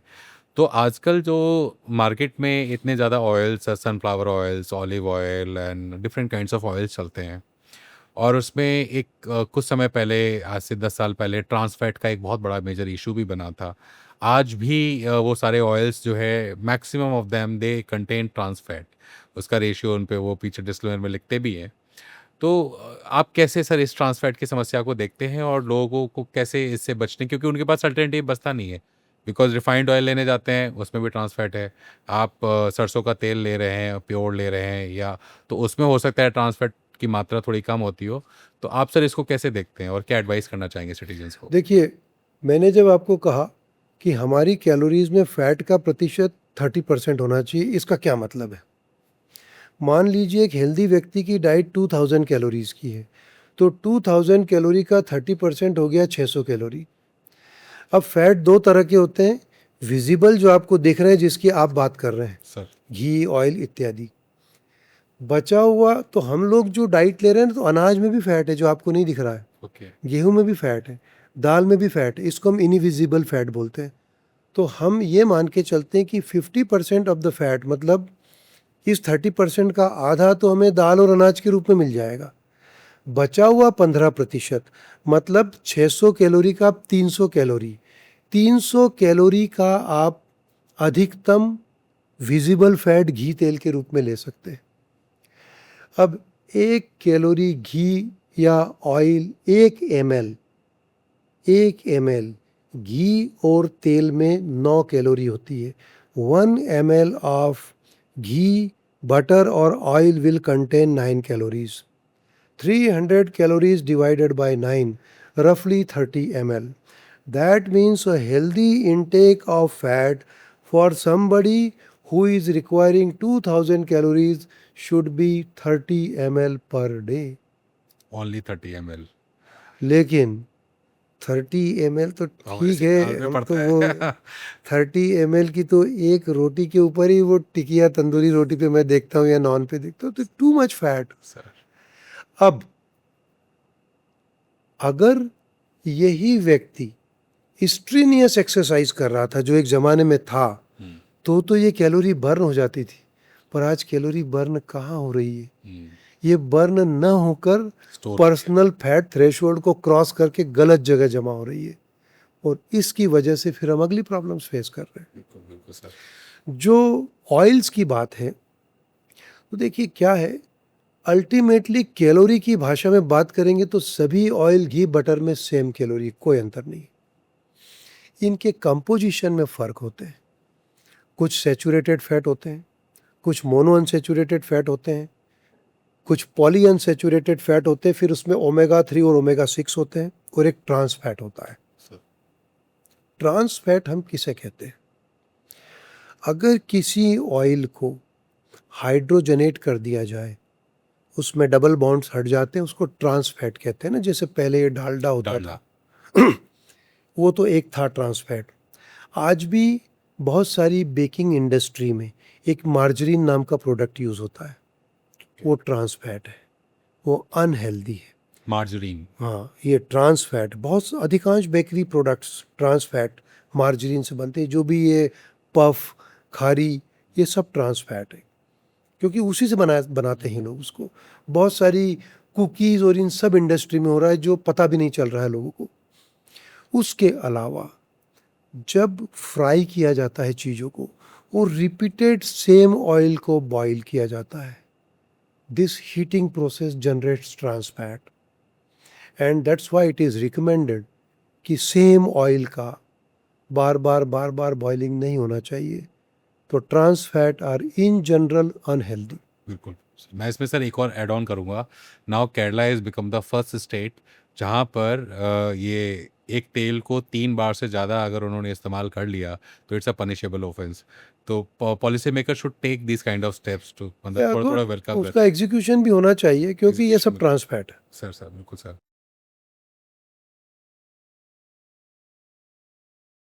And sir, now next we move to your contribution, sir. You have been awarded from Honorable Prime Minister, late Prime Minister Atal Bihari Vajpayee, and Honorable President Dr. APJ Abdul Kalam also. उन्होंने आपको काफ़ी appreciate किया, खासकर आपका जो एक, हमने अपने रिसर्च में हमें पता चला कि मधुमेह अ न्यू इंसाइट, इसको फॉरवर्ड जो है हमारे late president prime minister Atal Bihari Vajpayee ji ने किया था।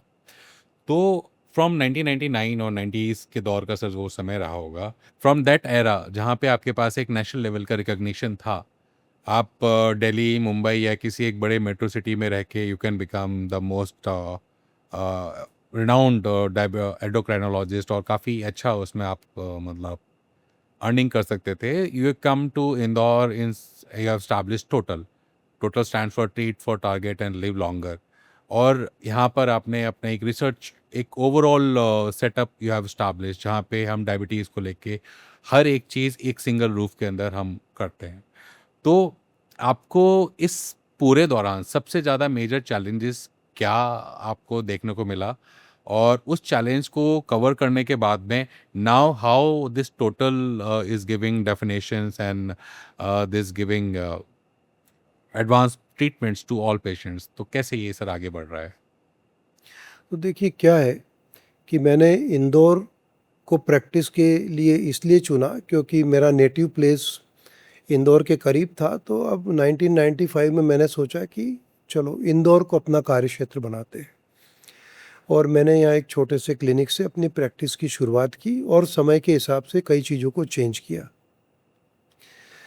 तो अब एक समय के बाद, लगभग 15 वर्ष की क्लिनिकल प्रैक्टिस हो जाने के बाद, मैंने कुछ चीज़ों को यहाँ पर फील किया कि इन चीज़ों को बदलने की ज़रूरत है, और वो ही है इस centre total, that is treat to target and live longer, इसकी फिलॉसफी। तो हमने कई उद्देश्यों के साथ इस संस्थान को शुरू किया था। तो उसमें पहला उद्देश्य ये था कि हम अपने पेशेंट्स को सिर्फ प्रिस्क्रिप्शन ना दें, उन्हें प्रिस्क्रिप्शन के साथ डिसीज़ के प्रति इतना जागरूक बनाएं, उन्हें इतना एम्पावर करें कि वो अपनी बेटर केयर कर सकें और ट्रीट टू टारगेट वाली फिलॉसफी को फॉलो कर सकें। तो एक बड़ा उद्देश्य है पेशेंट एम्पावरमेंट, जिसके क्षेत्र में हमने यहाँ पर बहुत सारा कार्य किया है, और कई तरीक़ों से हम पेशेंट को डिसीज़ मैनेजमेंट की प्रति अवेयर करते हैं और एम्पावर करते हैं। ये था एक उद्देश्य टोटल का।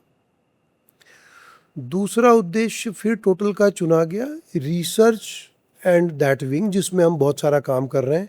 आज डायबिटीज़ की कई बड़े रिसर्च, कई चीज़ों में टोटल का राष्ट्रीय स्तर पर योगदान है।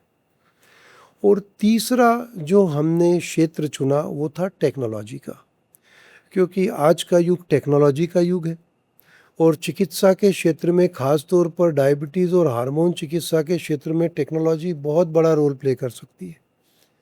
तो यह सेंटर एक तरह से one of the most advanced technology centre है कंट्री का, जिसे कई लोग देखने भी आते हैं इस काम के लिए।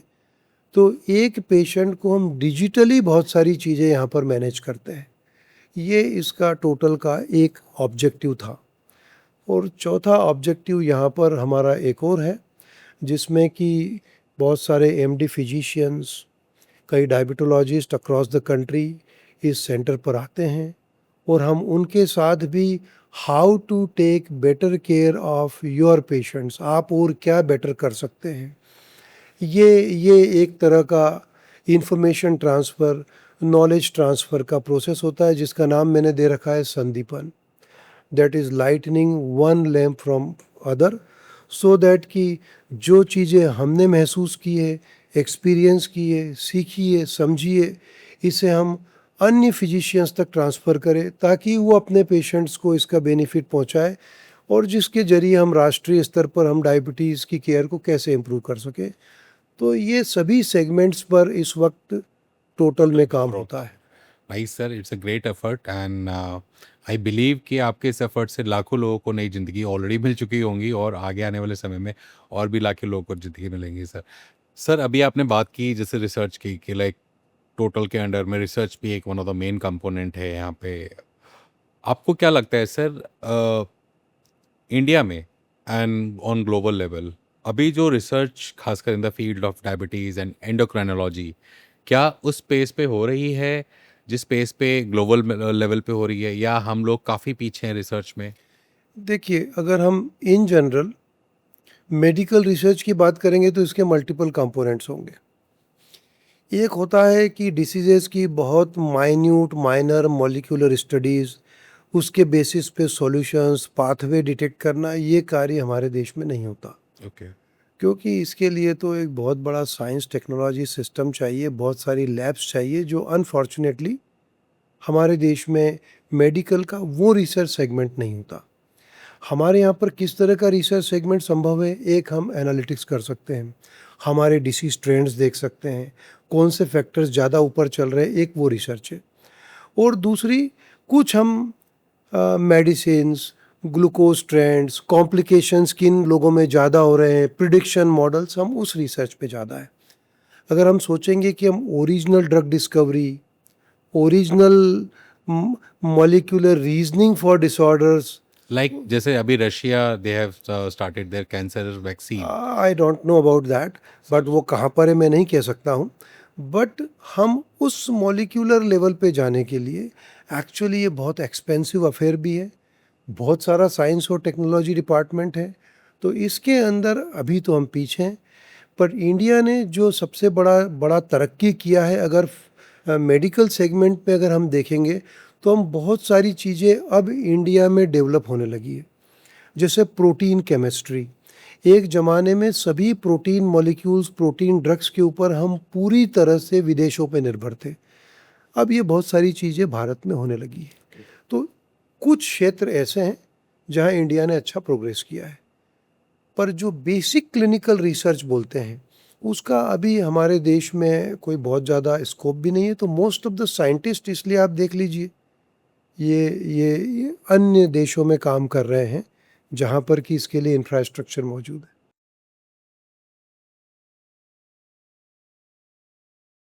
बिल्कुल सर। एंड क्या लगता है आपको sir, how much important is research, खासकर इस फील्ड में जो एंडोक्रिनोलॉजी फील्ड है, रिसर्च कितना इंपॉर्टेंट रोल प्ले करती है? और आप जो हमारे देश के पॉलिसी मेकर्स हैं at any level, at central level, at state level also, तो उन पॉलिसी मेकर्स को क्या as an expert in this field आप एडवाइस देना चाहेंगे कि वो एंडोक्रिनोलॉजी को किस तरीके, किस नज़र से देखें, and why they should integrate endocrinology in their health policy, और एनसीडी मिशन में इसको क्यों शामिल करें, और कैसे, क्या उनका व्यू पॉइंट होना चाहिए? देखिए, अब शुरुआत तो हो चुकी है, सर थोड़ा सा डायबिटीज़ प्रिवेंशन, इन सब चीज़ों के ऊपर बातें होने लगी है।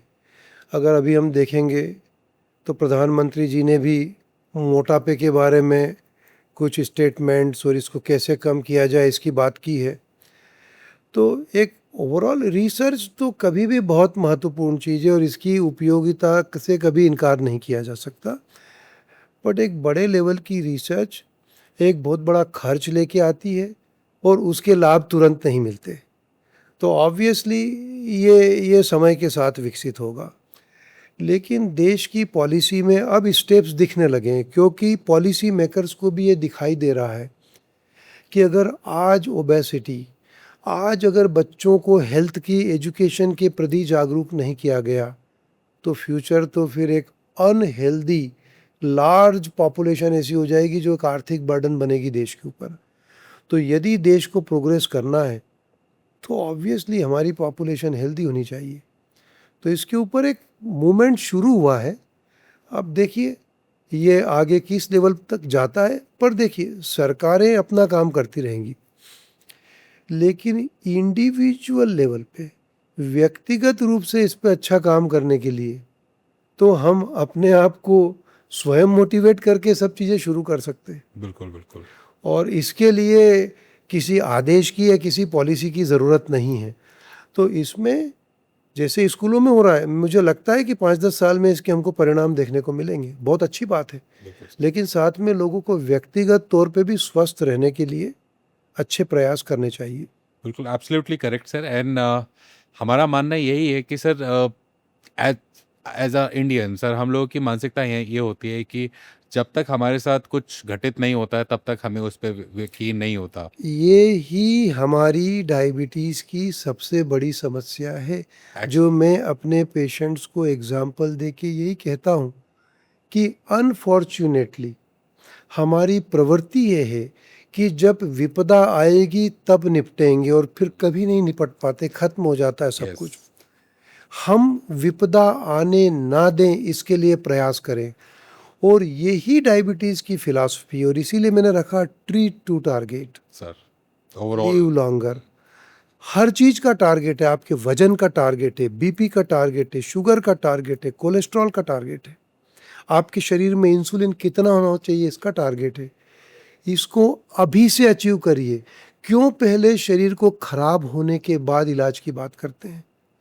अगर ये भावना हमारे अंदर आ जाए तो डायबिटीज़ क्या, हम इसमें की सभी क्रॉनिक डिसीजेस को बहुत टाइमली मैनेज करके सब बड़ी बड़ी विपदाओं से आसानी से बच सकते हैं।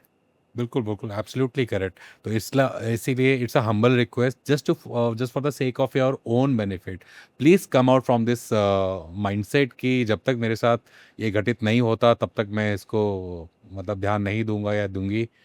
इसका इस मौके को आने ना दें। आप अपनी अच्छी एक हेल्दी लाइफस्टाइल अडॉप्ट करें, एक अच्छा खाना खाएं, अच्छी फूड हैबिट्स अडॉप्ट करें, और अगर ज़रूरत जहाँ महसूस होती है आप तुरंत मेडिकेशन लेने से या डॉक्टर से कंसल्टेशन लेने से झिझकें ना।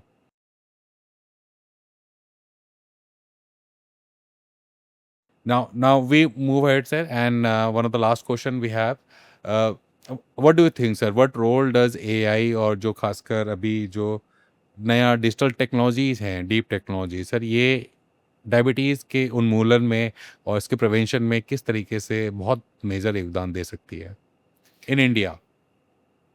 देखिए क्या है, अभी एआई का जो इस्तेमाल डायबिटीज़ के प्रिवेंशन में दोनों डायरेक्शन में जा सकता है। क्योंकि अभी जो हमारा एआई है ये क्या कर रहा है, जितना डेटा, जितनी इंफॉर्मेशन अवेलेबल है उसकी एक समरी आपको दिखा रहा है। इसमें कई बार गलत बातें भी आ सकती है, सही बातें भी आ सकती है। एक एंगल ये है जो कि डाउन साइड है, लेकिन पॉजिटिव साइड मेडिकल प्रोफेशनल्स के लिए फ्यूचर में ये हो सकता है कि आज बहुत सारे गैजेट्स हैं जिसके जरिए कुछ चीज़ों की डेटा मॉनिटरिंग हो सकती है, जिसमें एआई कई चीज़ों को अर्ली रिकॉग्नाइज कर सकते हैं। अगर कई, क्योंकि अब लेकिन ये चूंकि आपने भारत के परिप्रेक्ष्य में कहा है, तो ये हर व्यक्ति के बूते की बात भी नहीं है, क्योंकि इसके लिए फिर उन्हें भी कई ऐसी टेक्नोलॉजी को अपने साथ लेना पड़ेगा जो डेटा को एक सर्वर पे भेजेगा, जिसे एआई इंटरप्रेट करके आपके लिए कुछ दे सकेगा। Yes, sir. तो ये अभी इवॉल्विंग स्टेज है, लेकिन फ्यूचर में कहीं न कहीं हेल्थ सेक्टर में इससे मदद मिलेगी। बिल्कुल बिल्कुल सर। एंड सर, इसमें स्टेम सेल थेरेपी भी एक अच्छा रोल प्ले कर सकती है डायबिटीज में। देखिए, स्टेम सेल थेरेपी के बारे में बहुत सारी भ्रांतियां हैं, और इसका मेरी जानकारी में हमारे देश में बहुत ज़्यादा दुरुपयोग किया गया है। मेरे पास कई ऐसे पेशेंट्स आए हैं जो अनेक शहरों में 3 से 4 लाख रुपए का खर्च करके आए हैं स्टेम सेल थेरेपी के नाम पर। क्या हुआ उनके साथ में? उनके ब्लड से, बोन मैरो से, फैट से कुछ सेल्स निकाले गए और वापस ब्लड में डाल दिए गए। ये स्टेम सेल थेरेपी नहीं है, इससे कोई अंग नहीं बन जाएंगे। सर, स्टेम सेल रिसर्च आज टाइप 1 डायबिटीज़ में कहाँ है? Stem cell research type 2 diabetes में कारगर नहीं है अभी, क्योंकि उसमें वन पॉइंट प्रॉब्लम नहीं, उसमें मल्टीपल जेनेटिक डिफेक्ट्स और बहुत सारी चीज़ें जिसको आप दूसरे तरीके से ठीक कर सकते हो। टाइप 1 डायबिटीज़ में जैसा कि मैंने कहा, इंसुलिन बनाने वाली सेल्स डिस्ट्रॉय हो गई। क्या हम स्टेम सेल्स को बीटा सेल्स में बदल के उस व्यक्ति में पहुंचा सकते हैं? और इसके लिए बहुत सारा साइंटिफिक काम हो रहा है जो इंडिया में नहीं होता। 2 स्तर पे stem cell therapy type 1 diabetes में होती है। एक, कुछ कैडेवर्स के पैनक्रियाज में से स्टेम सेल्स को आइलेट्स को आइसोलेट करना, इंसुलिन बनाने वाली सेल्स को आइसोलेट करना और उन्हें इन्फ्यूज़ करना। ये बहुत खर्चीला कार्य है। इस वक्त इसे यूएस एफडीए ने अप्रूवल दिया है इस प्रोसेस को। अभी ये इनफेंसी में है, इवॉल्विंग स्टेज में है। और दूसरी, एक वर्ल्ड पे एक कंपनी है जो एक दूसरे क्षेत्र में काम कर रही है, जो ये आईवीएफ प्रोटोकॉल्स होते हैं, उस दौरान बहुत सारे इनको टिश्यूज़ मिलते हैं जिसमें स्टेम सेल्स होती है। उन स्टेम सेल्स को डिफरेंट कल्चर मीडिया में ग्रो कर रहे हैं, उनको डिफरेंट ग्रोथ फैक्टर से टच कराते हैं। जैसे प्रेग्नेंट महिला में होता है, कई ग्रोथ फैक्टर्स बनते हैं, और उसे एक बीटा सेल में कन्वर्ट करने की प्रयास हुए, कुछ हद तक सफल भी। लेकिन एक व्यक्ति के लिए इस तरह का जनरेट करने में उन्हें महीनों लगते हैं। इस तरह की करीब 11 पेशेंट्स की अभी सीरीज जारी हुई है, जिसमें ये थेरेपी देने से उन्हें इंसुलिन फ्री सर्वाइवल पॉसिबल हो पाया। ये रिसर्च की स्टेज पे है, अभी स्टैंडर्ड ऑफ केयर नहीं है। हो सकता है अगले 5-10 वर्षों में शायद ये टाइप 1 डायबिटीज़ के लिए एक ऑप्शन हो जाए। लेकिन क्या भारत में किसी प्रकार की स्टेम सेल थेरेपी से डायबिटीज़ को क्योर किया जा सकता है, ठीक किया जा सकता है? तो ये गलत है। राइट। अभी जो करंट में जो नए रिसर्च हो रहे हैं, से द फील्ड ऑफ एंडोक्रिनोलॉजी या डायबिटीज़, तो अगर आपसे ये कहा जाए कि सर आप 5 से 10 साल, अगर आने वाले 5 से 10 साल में, जैसे लाइक अभी आपने बात की थी आर्टिफिशियल पैंक्रियाटिक सिस्टम, ऐसे ही सर क्रिस्पर टेक्नोलॉजी है या और भी जो नए एडवांसमेंट है, तो इनमें 5 से 10 सालों में हम क्या चीज़ अपने सामने इम्प्लीमेंट होते हुए, कोई ऐसी रिसर्च है जो हम अपने सामने हम देख पाएंगे इन नियर फ्यूचर? देखिए, तो अगर हम देखेंगे कि अगले 10 सालों में डायबिटीज़ का इलाज किस डायरेक्शन में होगा। अगर कंटिन्यूअस ग्लूकोज मॉनिटरिंग टेक्नोलॉजी की कॉस्ट घट गई तो ये भारत में वाइड स्प्रेड हो जाएगी। ओके। फिर इसे हम किसी को भी दे सकेंगे। पर आज एक महीने में 2 सेंसर अर्थात 11,000 रुपये महीने का खर्च, ये हर व्यक्ति के लिए तो संभव नहीं है। कल को यही खर्च घट के अगर 1,000 हो जाता है, जो पता नहीं, हो सकता है 5-10 साल बाद हो जाए, तो क्या होगा? तो अब हमारा पेशेंट कहीं पे भी है, हमें पता है उसके साथ क्या हो रहा है। तो ये टेक्नोलॉजी का एक बहुत बड़ा क्षेत्र यहाँ पर ओपन हो सकता है। दूसरा, डायबिटीज़ की पूरी थेरापी में 360 डिग्री चेंज आ चुका है ऑलरेडी पिछले 6 सालों में। मैंने जैसे कि कहा, एक ज़माने में डायबिटीज़ की जो दवाइयाँ थी वो उनका मुख्य कार्य सिर्फ ग्लूकोज कंट्रोल करना था, इंसुलिन निकाल कर। अब पूरा साइंस चेंज हो चुका है। अब डायबिटीज़ की जो नई थेरापीज़ है जो 2019 के बाद से, इसे हम कहते हैं डिसीज़ मॉडिफाइंग ड्रग्स। ये क्या कर रही है? ये न सिर्फ ग्लूकोज को कंट्रोल कर रही है, हमारे जो ऑर्गन्स पे डायबिटीज़ ने स्क्रैच मार्क लगाए हैं, चाहे वो लीवर हो, चाहे किडनी हो, चाहे हार्ट हो, उन सबको भी क्लीन अप करने का काम कर रही है। ओके। तो अब भविष्य में डायबिटीज़ का ट्रीटमेंट सिर्फ ग्लूकोज कंट्रोल पे रेस्ट्रिक्टेड नहीं है, ये पूरे बॉडी ऑर्गन्स को रिवाइवल में हेल्प कर रही है। ऑब्वियसली इसके साथ कहीं ना कहीं व्यक्ति को अपने प्रयास भी करने होंगे। बिल्कुल सर।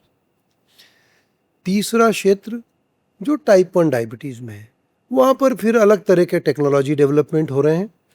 अगर हम टाइप 1 डायबिटीज़ में बात करें तो ऑलरेडी यूरोप और अमेरिका में ये टेक्नोलॉजी डिसीज़ ही है, इसे अब टेक्नोलॉजी से ही ट्रीट किया जाता है। ओके। पर वो खर्चीला है, इसलिए भारत में एक छोटा प्रतिशत उसे टेक्नोलॉजी के जरिए ट्रीट भी कर रहा है। तो अब डायबिटीज़ का स्पेक्ट्रम पूरी तरह से धीरे धीरे चेंज होगा, और अगर हम ये कर पाएँ तो हम भविष्य में डायबिटीज़ से होने वाले heart attack, stroke, cirrhosis, kidney failure, सब के परसेंटेज को ड्रास्टिकली कम कर पाएंगे। बिल्कुल बिल्कुल sir, absolutely correct.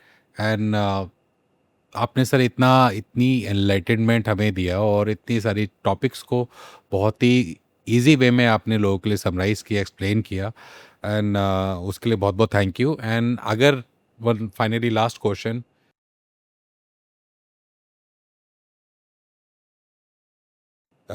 If you have to give one message to the nation, to all citizens, तो वो मैसेज क्या होगा? तो एक बार वो मैसेज सर प्लीज़ हमारे ऑडियंस को।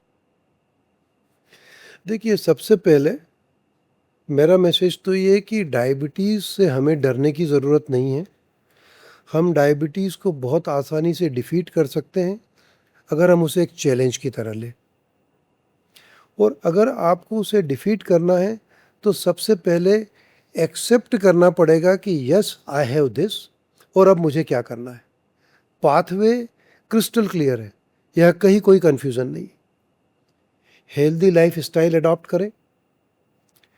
अगर आपके डॉक्टर्स ज़रूरी समझते हैं कि आपको ये मेडिकेशंस की ज़रूरत है तो उन मेडिकेशंस का उपयोग करें। यदि किसी मेडिकेशन से कोई परेशानी आती तो उससे बदला जा सकता है। और जस्ट आपको कोई तकलीफ नहीं है, आप में कोई लक्षण नहीं है, इसका अर्थ ये नहीं है कि सब कुछ ठीक है। अपने आप को चेक ज़रूर करते रहें। यदि आप अपने आप को टेस्ट कर रहे हैं, चेकिंग में रिजल्ट्स अच्छे हैं, यदि आप सब कुछ अच्छा कर रहे हैं, तो आप बहुत आसानी से डायबिटीज़ को डिफीट कर सकते हैं और डायबिटीज़ के साथ हेल्दी लाइफ लॉन्ग हेल्दी जीवन जी सकते हैं। ये संभव है और यहाँ एक कंपैरिजन करने की ज़रूरत है। अगर हम एक एवरेज टाइप 2 डायबिटीज़ की लाइफ हमारे देश में देखें और एग्जाम्पल के तौर पे मैं यूरोप को लेता हूँ, वहाँ देखें, वहाँ लॉन्गिविटी बहुत अधिक है डायबिटीज़ के बावजूद हम लोगों की तुलना में, क्योंकि पेशेंट एक्सेप्ट कर रहा है, हेल्दी लाइफ स्टाइल भी जी रहा है और मेडिकेशन से भागने की कोशिश नहीं कर रहा है। अगर हम इन सब चीज़ों को कंबाइंड वे में होलिस्टिकली ट्रीट करें तो everybody can defeat diabetes. Thank you, sir. Thank you And very much. thank you for your vision and for turning science into hopes for millions.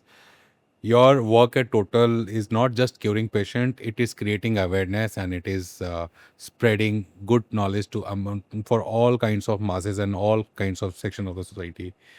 So friends, आज हमने बहुत अच्छी चीज़ लर्न की कि हमारा सबसे बड़ा दुश्मन शुगर या कोई एक फूड प्रोडक्ट नहीं है। हमारा सबसे बड़ा दुश्मन है हमारी इग्नोरेंस, हमारी मिस इन्फॉर्मेशन के प्रति जो लीनिंग है वो, और हमारे जो साइंटिफिक एक्शन है जो हमें एक्शन लेना चाहिए उसमें जो हम डिले करते हैं वो हमारा सबसे बिगेस्ट एनिमी है। तो diabetes is not a hormonal warning, it is not a life sentence. Through awareness, timely screening and timely treatment, we can change these numbers and our nation's health story. Because at Gold Collar Talks, our mission remains the same, where facts meet foresight and awareness builds action. Thank you once again for for viewing this podcast. मिलते हैं अगले episode में एक नए guest के साथ में, एक नए एक्सपर्ट के साथ में। टिल देन, जय हिंद, जय भारत।